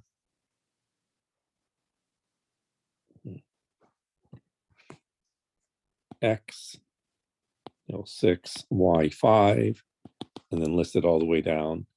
X is 4, and y is 4. Okay, good. So now what I can do here is put these into, well, my calculator and calculate each of these. Okay, so I'll input first all of these to L1 and then all of these into L2. Then after I've done that, I will just do L1 times L2, store that in L3, L1 squared, store that in L4, and in L2 squared, and store that in L5. Okay, so let's do that. Let me log into my other computer here and start up my TI-84. Okay.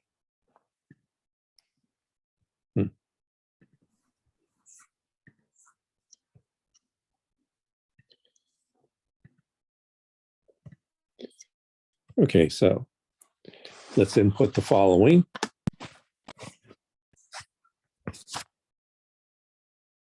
So let's put 6, 7, 7, 5, 4, 2, 4, 2, 6, 7, 4. And let's store that in L1. Next, 5, 1, 8, 1, 4, 4, 2, 2, 2, 4.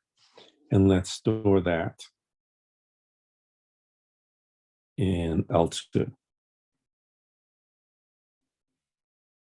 Okay, so now let's do L1, L2, and let's store that in L3. Good. Let's do L1, and let's square that. Oops. Let's square that, and let's store that in L4. And let's do L2, and let's square that, and let's store that in L5. Okay, so I can now look, and here's all my data here. So I can just copy it. So I had 6, 7, 5, 4, 2, 4, 2, 6, 7, 4, 5, 1, 8, 1, 4, 4, 2, 2, 2, 4. Here I'm going to label this as X, this as Y. This is XY, 37, 44, 8, 16, 4, 12, 14, 16. Label this as X squared, 36, 49, 25, 16, 4, 16, 4, 36, 49, 16. And lastly, label this as Y squared, 25, 1, 64, 1, 16, 16, 4, 4, 4, 16. Okay, good. And now I want to, so I put all those on my paper. Now I want to click on Stat, to var stats, and just put in L1, L2.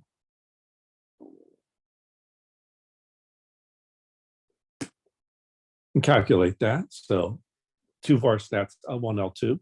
So now I see here the sum of X is 47. So I'll put that at the bottom. The sum of X squared is 251. I also note that N is 10. And I have the sum of Y equaling 32. Scroll down a little bit more. The sum of Y squared is 151. And the sum of XY is also 151. Okay, so now we go back.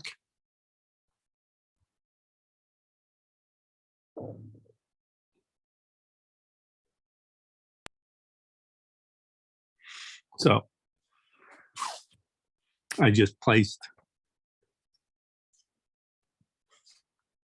wrote all that data down that I had from the TI-84, and I wrote down all of these. So now, well, I can just replace all these. So I noted N was 10. The sum of XY was 151. The sum of X was 47. The sum of Y, 33, divided by the square root of N, which was 10. The sum of your X squared, which was 251. The sum of X, which was 47. You squared that minus the square root of N, which again was 10. The sum of Y squared, which was 151, and then the sum of Y, which is 33. You squared that.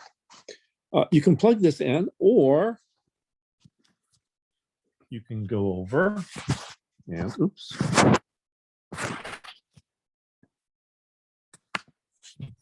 Let me switch computers for a second.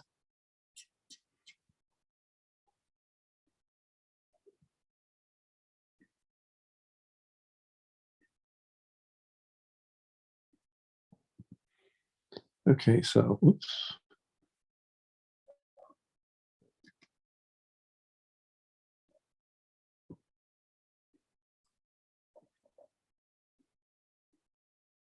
There it is. Okay, so now I can switch computers here. And I'll exit out this. And I'll go to Stat, the fourth one down, linear regression. And yeah, it's L1, L2. And so I get here that R is equal to a negative 0.1151753554. Okay, so now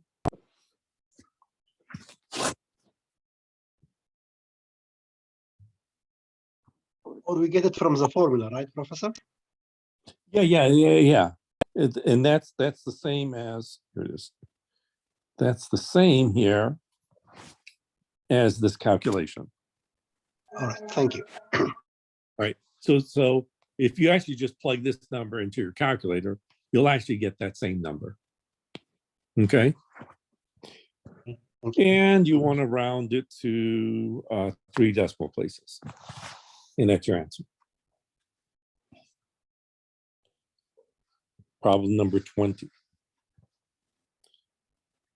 Managers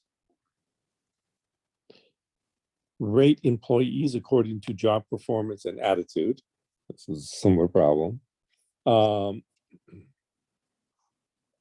results for several randomly selected employees are given below. So performance 9, attitude 8, ... Performance 9, attitude 5. Use the given data to find the equation of the regression line. Enter the Y-intercept, round your answer to the nearest thousandth. Okay, so again, I can do the same thing. I actually don't need this line here. So I'm going to do the exact same thing that I did in the previous. I'll just put this in L1, put this data in L2, do L1, L2, and put that in L3, and then an L1 squared. And well, you can do this too, but it doesn't really matter. We're not going to be using this because this is the formula that we're going to be using to calculate the slope of the regression line. Okay, so let me do that.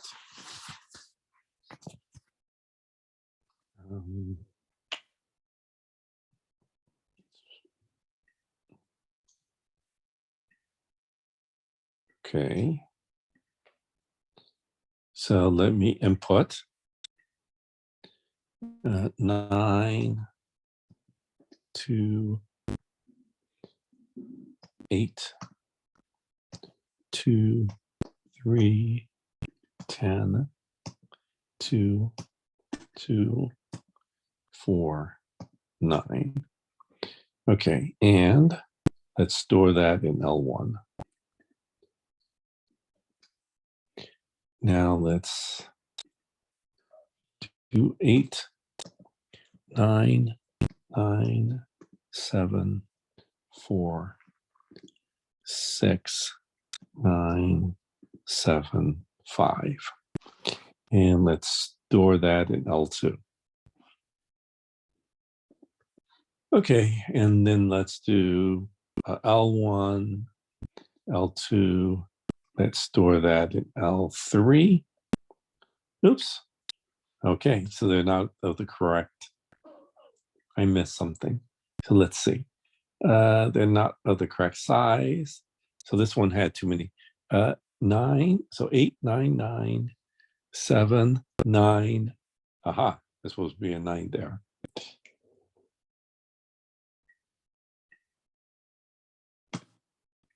Okay, 4, 6, 9, 7, 5. Okay, good.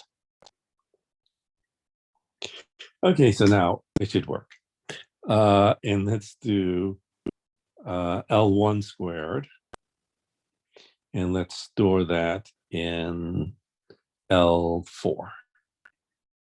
Oops. In L4. You can do, well, it really doesn't matter about this one, but maybe I will still do it. In L2 squared, store that in L5. Okay, so now I can just like before, I can store, write everything down. 9, 8, 72, 81, 64, down to 25. Okay. Oops. Let me quit and go to 2 var stats, L1, L2. And if you calculate that, the sum of x is 51. The sum of x squared was 367. Oh, and n here is 10. The sum of y was 73. The sum of y squared was 563. The sum of xy was 346. Oh, and well, I guess let's list down the answer since I'm here, and it'll take me too long to go back. So let me do linear regression L1, L2.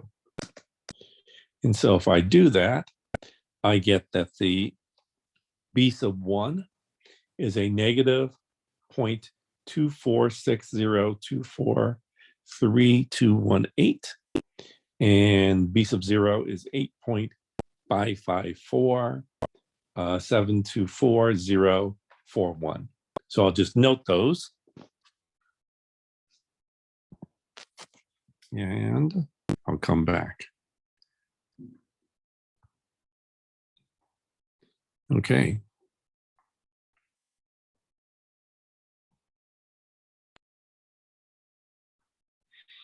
Okay, so again, I just write all those numbers down that I input and calculated on my on my TI-84. So all these numbers here. And I noted the sum of x, sum of y, sum of xy, sum of x squared, and the sum of y squared. I put those down here. And so B sub 1 is equal to n, which was 10. The sum of xy, 346. The sum of x, 53. The sum of y, 73. N was 10. The sum of x squared, 367, minus the sum of x, 51 squared. And we noted that that was equal to the negative 0.2460, 2431, 218. We also had, I forgot to, well, it was also listed. I forgot to tell you that, to put those down. I'll use to find the Y-intercept, I'll use the fact that B0 equals the mean of Y, which was listed in the 2 var stats, 7.3 minus B sub 1, which we just found. Minus and minus make that a plus. 0.2460243 times the mean of X, which was 5.1. And B sub 0 is, well, the number that we had from our TI-84. And so the linear regression line was 8.554724041 minus 0.2460243218x. And so rounding, you get 8.555. 21, the regression equation relating dexterity scores X and productivity scores Y for the employees of a company is that Y, the predicted value of Y, is equal to 4.13 plus 1.27x. 10 pairs of data were used to obtain the equation. The sample data yield R equaling 0.388 and the mean of Y being 54.08. What is the predicted productivity score for a person whose dexterity score is 38, round to the nearest hundredth? So the first thing I have to do is, I have to see, is this significant. Is the correlation coefficient here R significant, so that we can use this, predicted value Y, or are we going to be using the mean value Y? So, oops. So I have to do the following test. The null hypothesis, rho is equal to 0. Oops. The alternative hypothesis, which is rho is not equal to 0. That was the wrong alternative hypothesis. And so the alternative hypothesis is that rho is not equal to 0. So the null hypothesis says that we have no correlation. And so if you accept the null hypothesis, then that means that you will not be using the regression line. You'll be using the mean to estimate the Y value at any point. Whereas if you reject the null hypothesis and you accept this alternative hypothesis, then you'll be using the regression line to calculate your Y value. Okay, so let alpha equal 0.05. N in this case is 10. And degrees of freedom is therefore equal to 8. 10 minus 2 is 8. And so this is two-tailed. Degree of freedom is 8. Alpha equals 0.05. So two-tailed, 0.05, 8. I get 2.306. And so here are my critical values, plus or minus 2.306. R here is 0.388. So let's try to determine my test statistic. So I have to figure out some parameters. So mu sub R is equal to rho, which by the null hypothesis is equal to 0. Sigma sub R is equal to the square root of 1 minus R squared, 0.388, divided by nu, 8. And so I get a 0.325855793.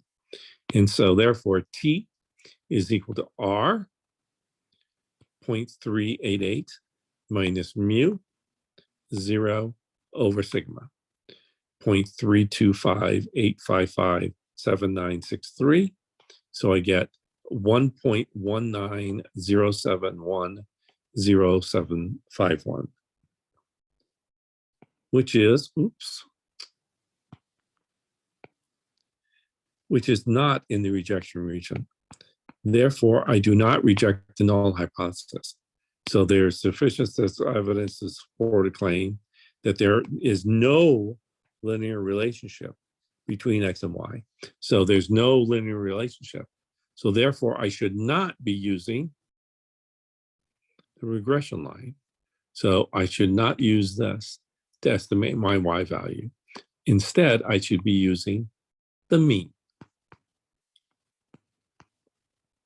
So therefore, my Y value, my predicted Y value, is just the mean of Y.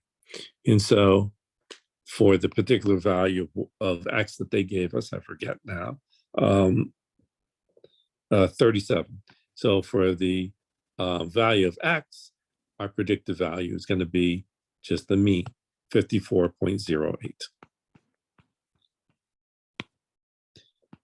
Problem 22.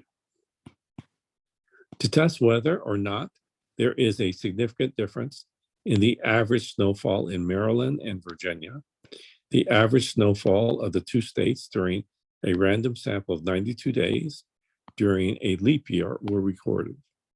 In Maryland, the average is 5.4 inches with a standard deviation of 0.5 inches. And in Virginia, the average is 5.2 inches with a standard deviation of 0.4 inches. Notice 0.5, Maryland, is bigger than 0.4, Virginia. Okay, so I'm going to be doing, so the one with the bigger variance is Maryland. And test the hypothesis at a 10% level of significance. Use the F-test, Walsh's approximation, and the Wilson-Hefferty approximation in the solution to the Variance-Fisher problem. Use the p-value method. Okay, so let's do this. So we have here, well, my null hypothesis is that the difference in the average snowfall of Maryland and Virginia is 0. Again, remember that Maryland had the larger variance. Therefore, I'm going to write Maryland first. So the null hypothesis is that the mu sub m minus mu sub v is 0. The alternative hypothesis, mu sub m minus mu sub v is not equal to 0. The level of significance alpha is equal to 0.10. We had that the average snowfall in Maryland was 5.4 with a standard deviation of 0.5 and a sample size 92. The average snowfall in Virginia was 5.2 with a standard deviation of 0.4 and a sample size of 92. So first thing I have to do is, well, figure out what formulas I can use. Can I pool? Do I pool, or do I use the unpooled? And so let's check.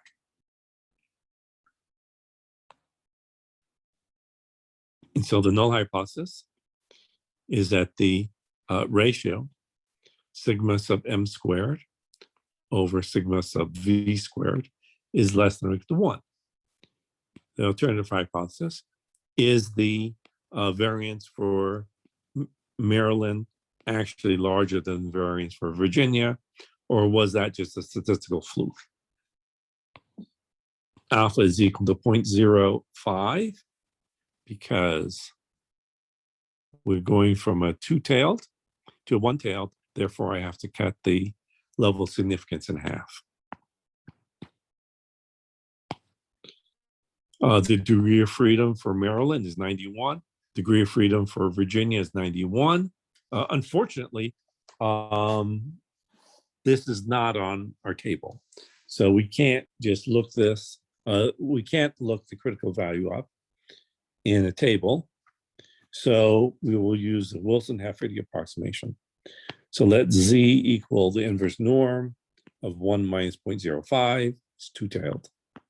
And so Z is equal to 1.644853626. You, of course, could have just used 1.645, but this is a little bit more accurate. So A is equal to 2 over 9 times degree of freedom for Virginia. 9 times 91 is 819. B is equal to 2 over 9 times degree of freedom for Virginia, 91. So 2 over 819. C is equal to B, 2 over 819. Z, the 1.645-ish, minus 1 minus B, 2 over 819 squared. So a negative 0.9885150,148. B is equal to 1 minus A, 2 over 819 times 1 minus B, 2 over 819, 0.9951219585.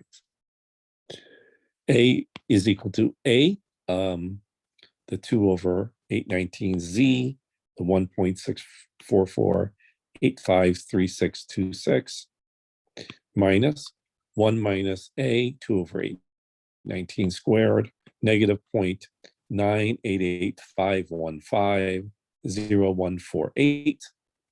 So F is equal to negative B plus a sine of AZ. Well, A is negative, Z is positive. So I'll be subtracting the square root of B squared minus A, oh, here it is, times C, here's C, all divided by A, quantity cubed. And so you get 1.41433,531. Let's calculate the F test statistic. Since we are testing the equality of population variances, then the population variances cancel in the formula for F. And so F is just equal to the ratio of the sample variances. So S sub M squared over S of V squared, 0.5 squared over 0.4 squared, 1.5625. And so that is in the rejection region. And so I reject the null hypothesis. And so since I rejected the null hypothesis, that means that the variances are not equal. And so we are not using the pooled formula. We'll be using the unpooled formula. So let's find the degree of freedom using Walsh's approximation.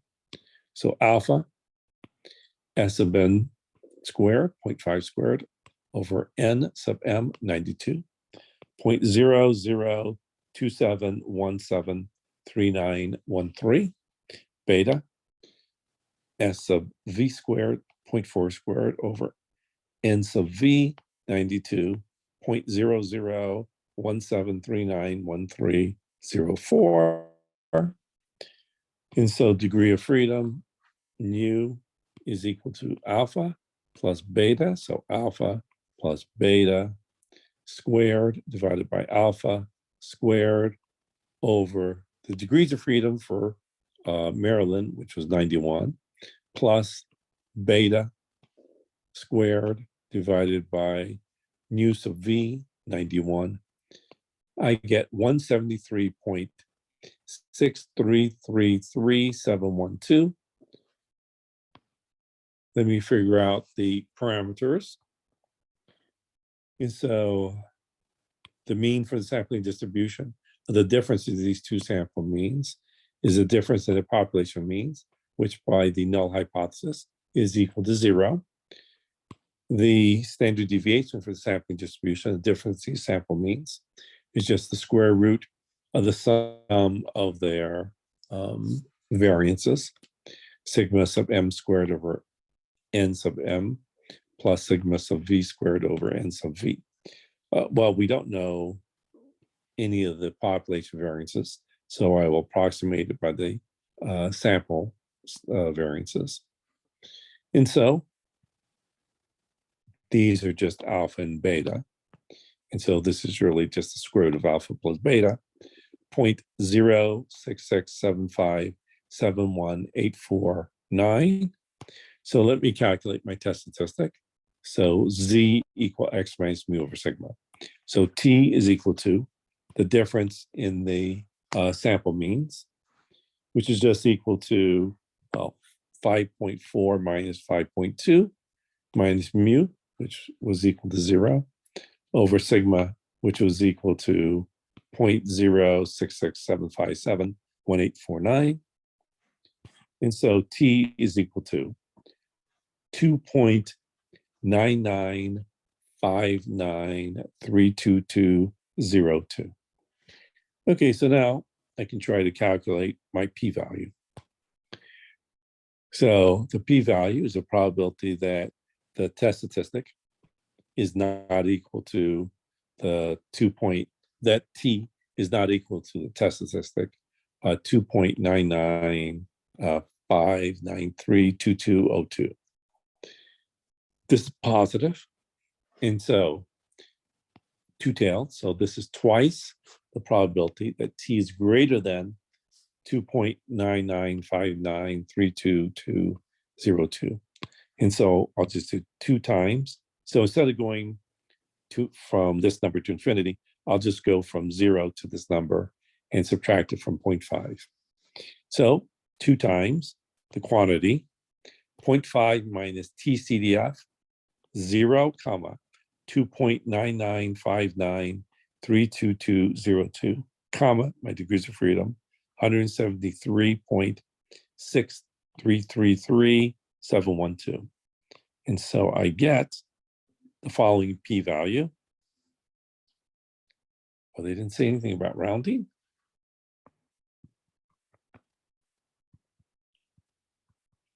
One second.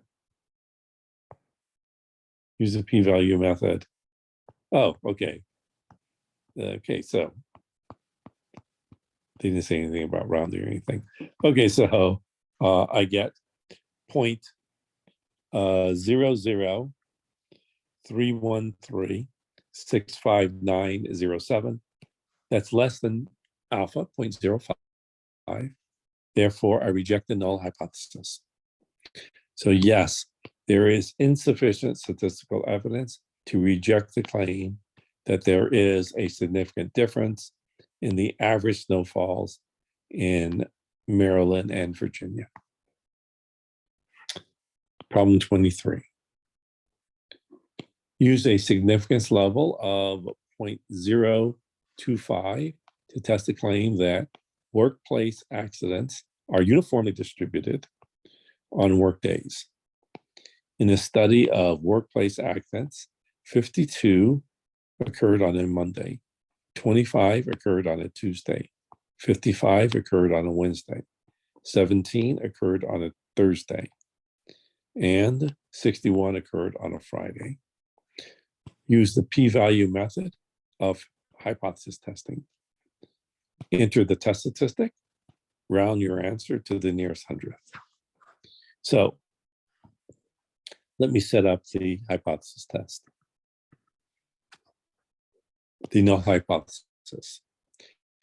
The observed frequency distribution conforms to that of the uniform frequency distribution. The alternative hypothesis. The observed frequency distribution does not conform to that of the uniform frequency distribution. Alpha equals 0.025. Well, there are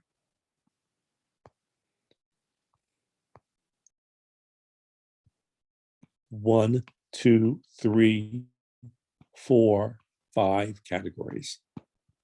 And so K is equal to 5. Therefore, my degrees of freedom is equal to, well, 5 minus 1, 4.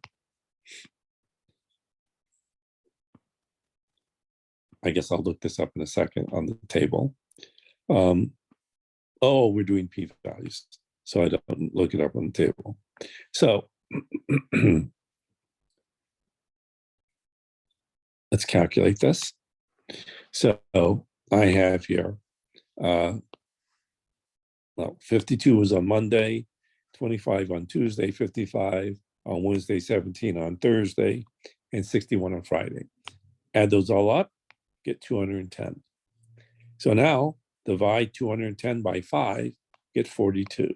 So put 42 here everywhere. And so now let's just square the first column and divide by the second column.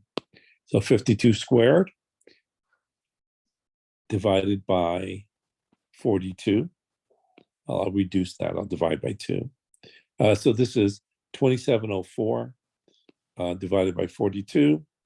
25 squared over 42, 625 over 42, 55 squared, the 25 divided by 42, 17 squared, the 289 divided by 42, 61 squared, the 370, that's no, 3,721 divided by 42. Add these all up, you get 246.76 19048. Okay, so let's find the test statistic. Oh, note that these numbers are the same, so that's good. So chi-squared is just this number here minus this number. So I just subtract, I get 36.7619048. So let's do the p-value. This chi-square testing is always a right tail test. So it's the P is equal to the probability that chi-square is greater than the 36.7619048. So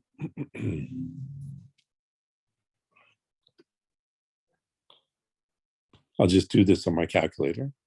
And so my p-value is just equal to 1 minus chi-squared CDF. I'll start at 0, end at 36.7619048, comma, my degrees of freedom, which if you remember, is just equal to 4, so comma 4. And so I get that the p-value is equal to a really small number, 0.00000020166,425, which of course is much smaller than alpha. So we don't use a graph here then, Professor, right? We are not using the chi-square. You don't need to do any sort of graph or anything because we're doing a p-value. What about how you get the chi-square, the chi-square? Is it using calculator? Which one? What, this? Yes. This number? Yes. I just subtracted 246 minus 210. Okay. I just subtracted these two numbers. So using the calculator, using Excel to we can use Excel to find the value also down. Yeah, I mean you could put these in one column, put this in another column, and just do this square divided by that, and that'll give you all the. I mean the IDF down. Say again.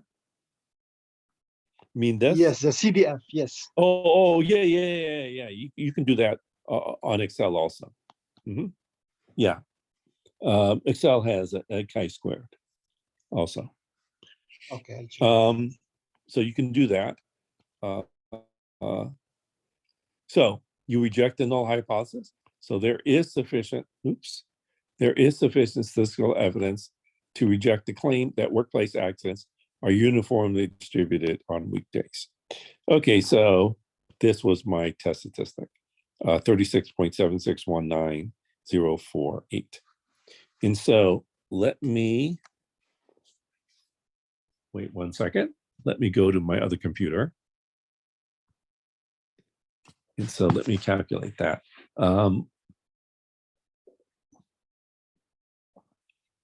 Let me open up Excel.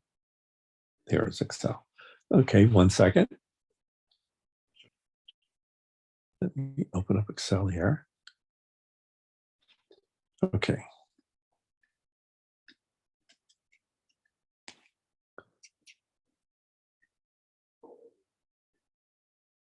Okay, so Excel.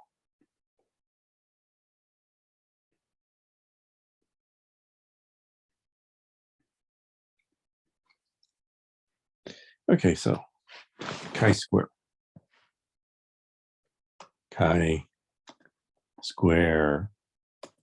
distribution, and we want it as right-tailed. So let's do right-tailed. It'll just make my life easier. So 36.7619048, and my degrees of freedom was 4. And voila, a small number. 0.060, so 0.0000002016664. And there's actually a 25. Oh, it doesn't. Okay, so that's as far as it wrote it. Okay, so yes, you get the same answer. Okay. Any questions about that? No, thank you. Okay. Doing the right tail made it easier because you wouldn't have to You just put it in. That makes it easier to do in this particular case.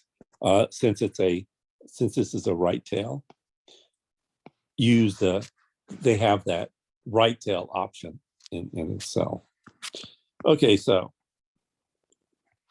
problem 24. Use a 0.10 significance level to test the claim that the proportion of men who plan to vote in the next election is the same as the proportion of women who plan to vote. That homogeneity. So this is homogeneous. Men and women were randomly selected and asked whether they plan to vote in the next election. The results are shown below. Use the p-value method of hypothesis testing. So 178 men plan to vote. 223 do not plan to vote.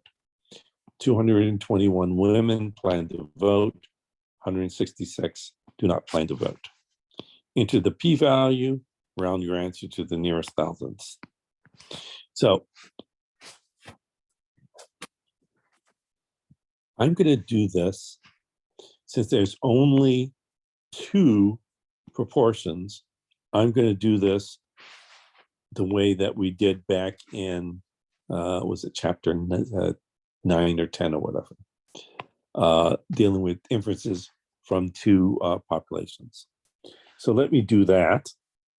You could also do it by way of chi-squared testing, but I think it's easier this way, or better this way. So the null hypothesis. The proportion of men minus the proportion of women is equal to 0. The alternative hypothesis. The proportion of men minus the proportion of women is not equal to 0. So P sub M minus P sub W is not equal to 0. Alpha is equal to 0.10. So let's check if the normal approximation is applicable. And so the number of men times their proportion of successes for men, success being that they vote in the next election, is 178.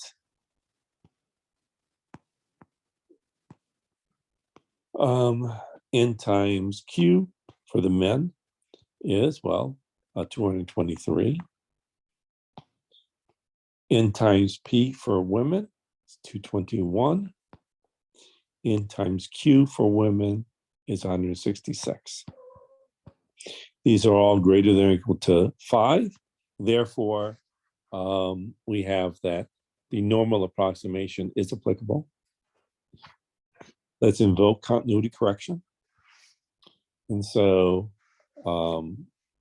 we just have 148 over, well, let's add these up. So if you add these up, you get 401 minus, well, again, you add these up. So you get 221 over their sum, 387, plus 1/2. Well, 1 over 401 plus 1 over the 387. So you get a negative 0.124 6302848. Let's find the parameters.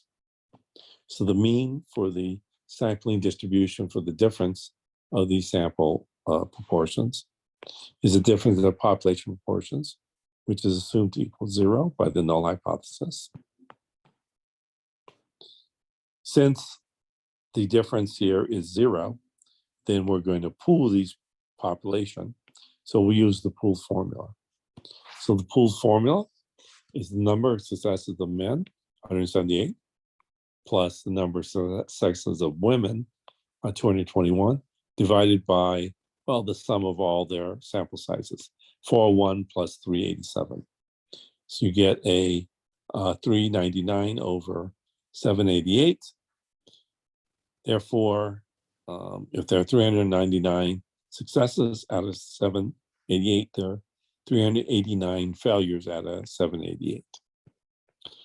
And so the standard deviation for the sampling distribution of the difference of these sample means is just equal to the square root of P, 399 over 788, Q, 389 over 788, plus 1 over N, 401, plus 1 over N, 387. And so I get 0.035626279.5. Let's calculate my test statistic. So Z equal X minus mu over sigma. So let's find the difference here. Well, it was after continuity correction. Here it is. A negative 0.1246302.848 minus mu, which was 0, over sigma, which was 0.035626279.5. And so I get a negative 3.49826835. So let's calculate the p-value. So it's a two-tailed test. So there's a two-tailed test. So I'm going to have to double. And so I have here that the p-value is 2 times the probability that Z is less than this value. So let's do 2 times 0.5 minus normal CDF of a negative 3.49826835 to 0. So let's go from this negative number and then end at 0. And so I get a small number again, 0.000468.377.5496. And so my p-value here is small. It's 0.000. Therefore, I reject the null hypothesis. So no, there is insufficient statistical evidence to support the claim that the proportion of men who plan to vote in the next election is the same as the proportion of women who plan to vote in the next election. 25. Random samples of 4 different models of cars were selected, and the gas mileage of each car was measured. The results are shown below. So Model A, 20, 21, 22, 20. Model B, 21, 21, 22, 20. Model C, 23, 22, 22, 23. Model D, 21, 21, 21, 20. That's a claim that the 4 different models have the same population mean, use a significance level of 0.025, use the critical value method of hypothesis testing, enter the smallest critical value, round your answer to the nearest 10 thousandths. There's only going to be one critical value. So the null hypothesis that mu sub A is equal to mu sub B is equal to mu sub C is equal to mu sub D. All the population means are the same.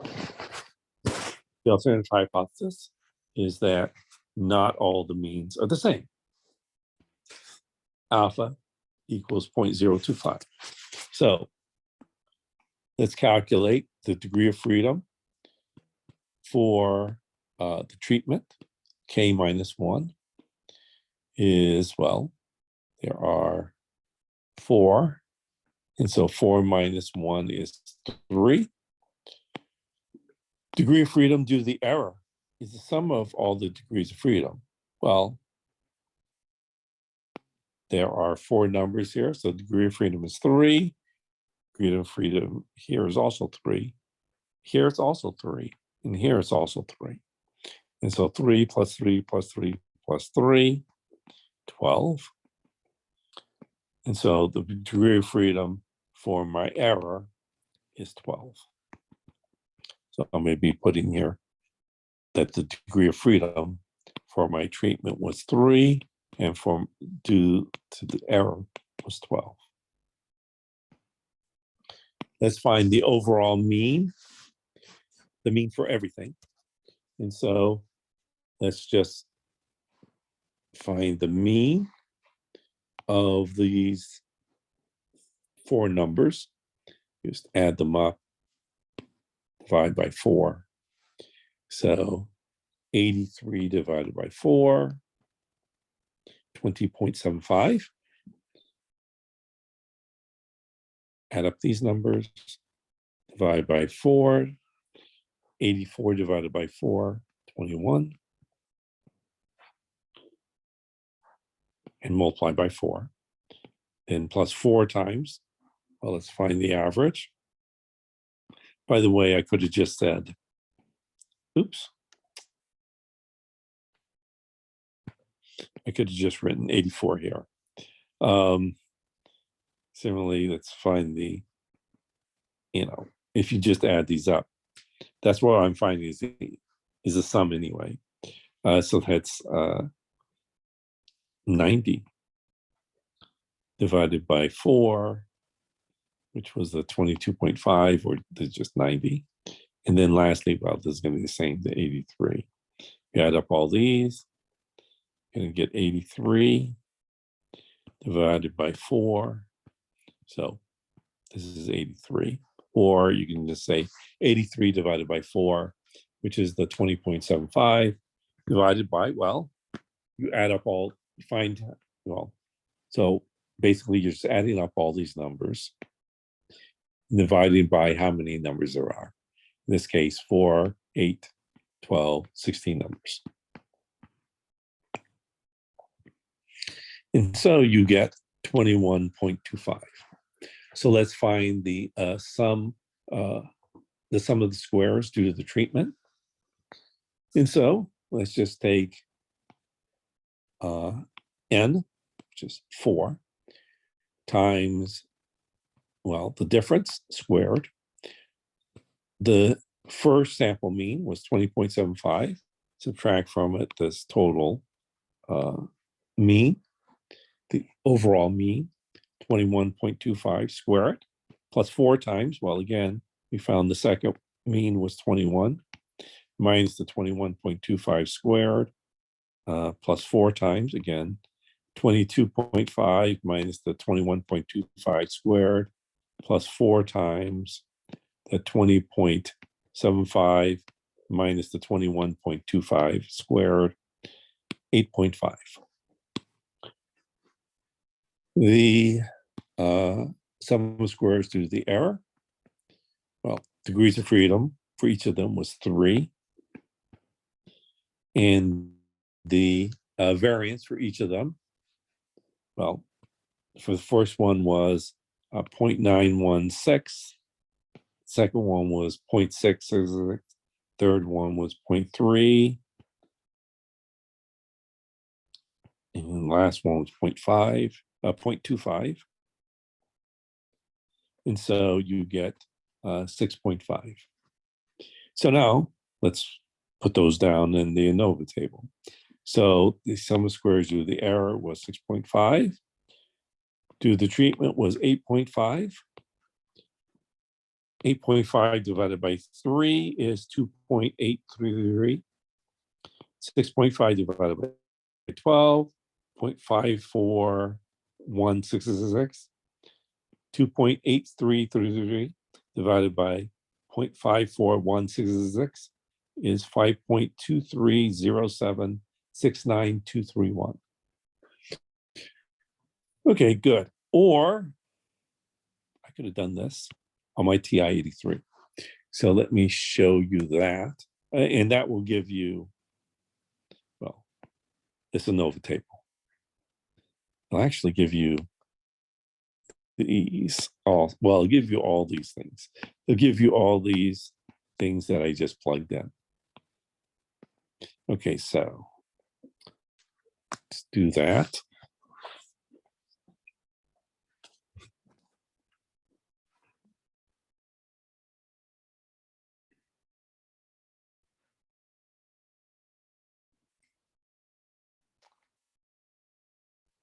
Okay. Here it is. Okay, so first let me plug in my data.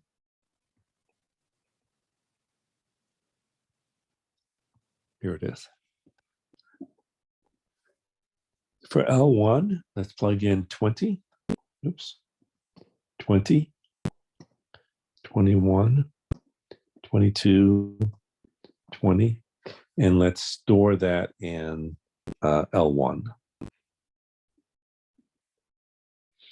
Let's input 21, 21, 22, 20. And let's store that in L2. Let's input 23, 22, 22, 23, and store that in L3. And lastly, let's input 21, 21, 21, 20, and store that in L4. Okay, good.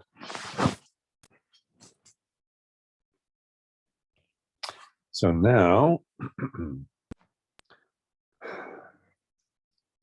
you would do one var stats, L1. That would give you the mean, 20.75, n, which was 4, and the sample standard deviation. Oh, I wrote the variance, which is, let me do the variance. So let me give you the variance.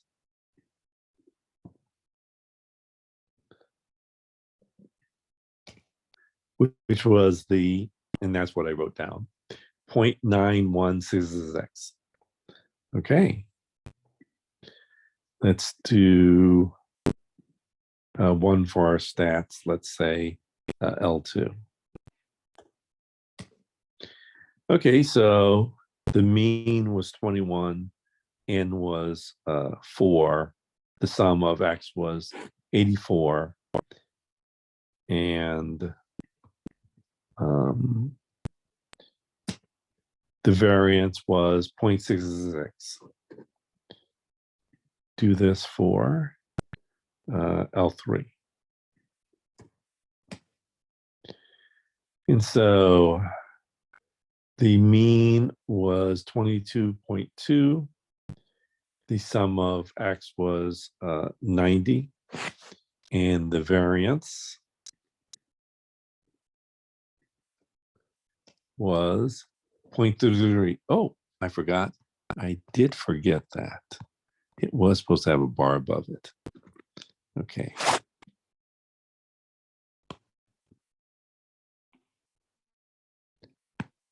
Sorry, I had to correct something. Okay, so next, let's do this for L4. Okay. So the mean was 20.75, and the sum of x was 83, and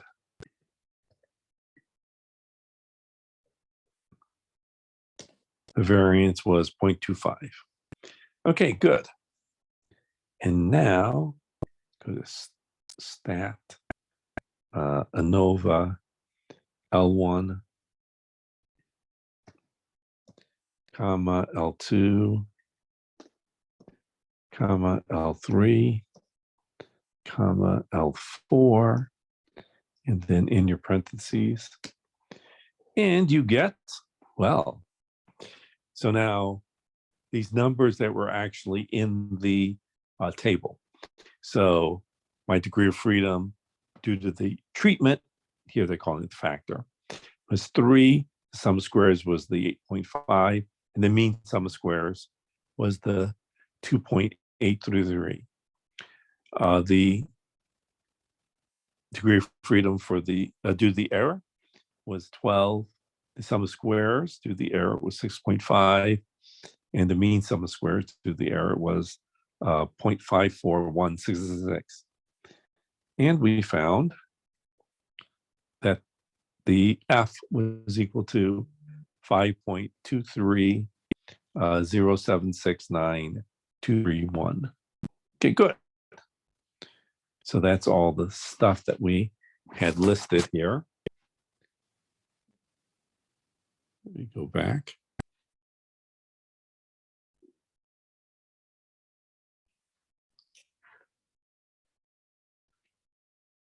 Yes. Okay. So going back to what we had before. So notice, oops, that we have here all these values in the ANOVA table is just things that we read off the TI-84. And all these values also were numbers that we read off of the TI-84. Okay. Oh, this is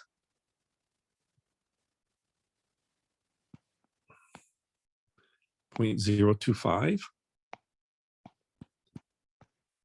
And so, and the degree of freedom for the numerator was 3 and denominator 12.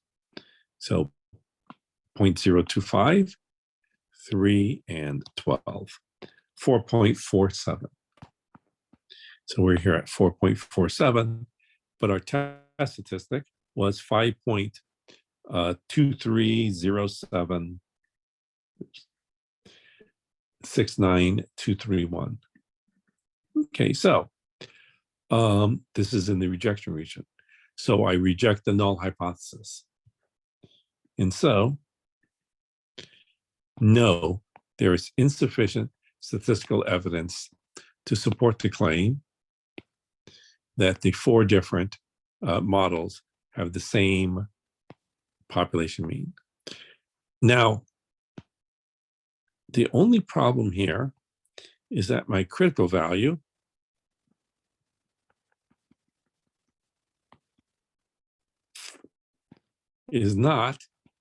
cannot be rounded to the nearest 10,000ths because this doesn't go that far. So, oops. So this doesn't give us to the 10,000ths, only the 100th place. So because of that, well, we can't actually round this. So we're going to have to do something. So now what we have to do is, well, do a little bit more work here. Oops, cancel that. I don't want that. Okay, so I'm going to have to do just a little bit more work. I'm going to have to go to the TI-84 or TI-83, actually, and do this. So let me go back over.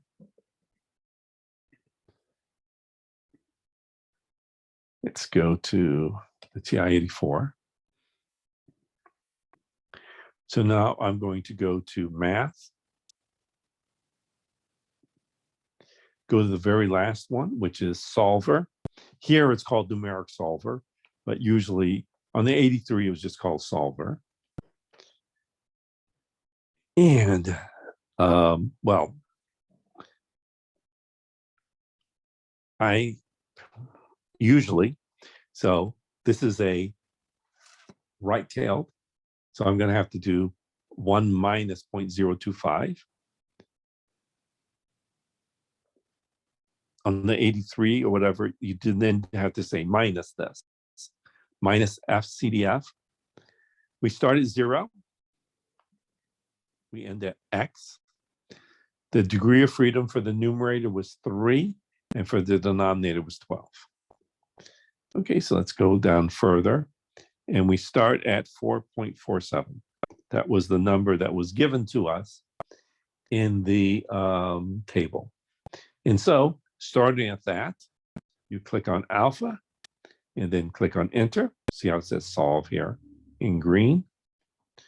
And so, it's much faster than on your calculator. It takes a little while. On this emulator, it does it instantly. And so I get that the critical value is 4.4741848189.164. Okay, so let's go back over.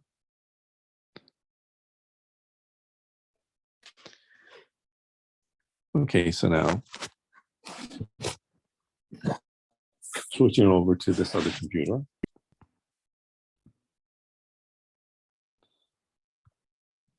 So I have here that using my solver, I get 4.4741848189. So let's round. So this becomes a 2. So it rounds to 4.4742. Input the stuff. 1 second, I got to find, oh, here it is. So A, let's call it A, B, C, C, D. You have to fill the whole table then. Yeah, well, yes, you have to, because it's raw data. So, I mean, of course, it's not that much, but yes, you have to, put in your data. So 20,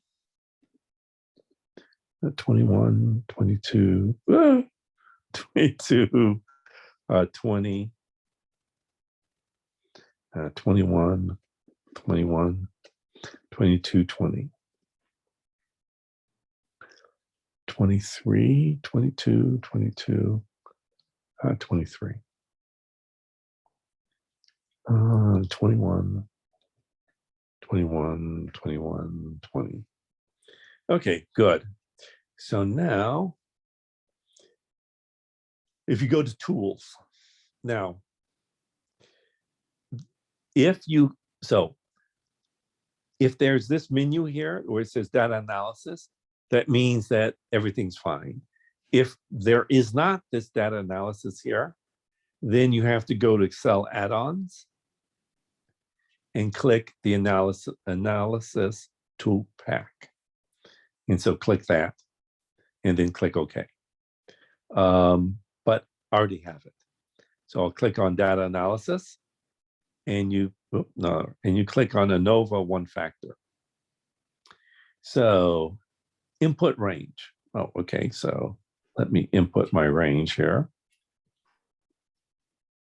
I include the labels also. Okay, good.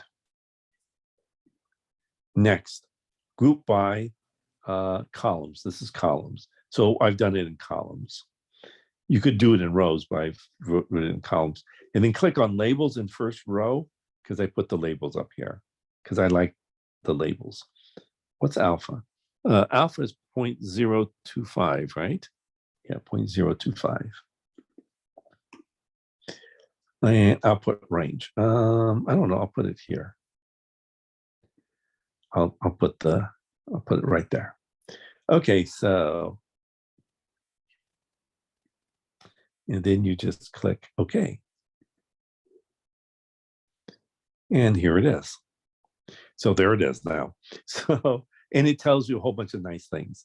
So a lot of things that you had to do on the TI-84, I had to do them like individually. Here are all the counts, the sums, and the averages, the mean and the variance. So all those things that I needed to calculate, right? It looks like I'm doing everything by hand. They're all just listed here. And here's the ANOVA table. So here's all this ANOVA table here. And they even give you the critical value. So, I had to do all that other additional work to find, to go to solver and all that, it's right here. Okay. And that's it. So this is one of the few places where Excel is really nicer than almost anything else. So this ANOVA is actually very nice. They actually did a really good job on this. Usually they're actually pretty bad. Excel is not the best, but here I cannot fault them. They did a good job. So they did a very good job on this. So this I like. And it even looks nice. Okay, yeah, so, and it's easy. So any questions about that? No, thank you, Professor. Okay, other questions? No, that's it.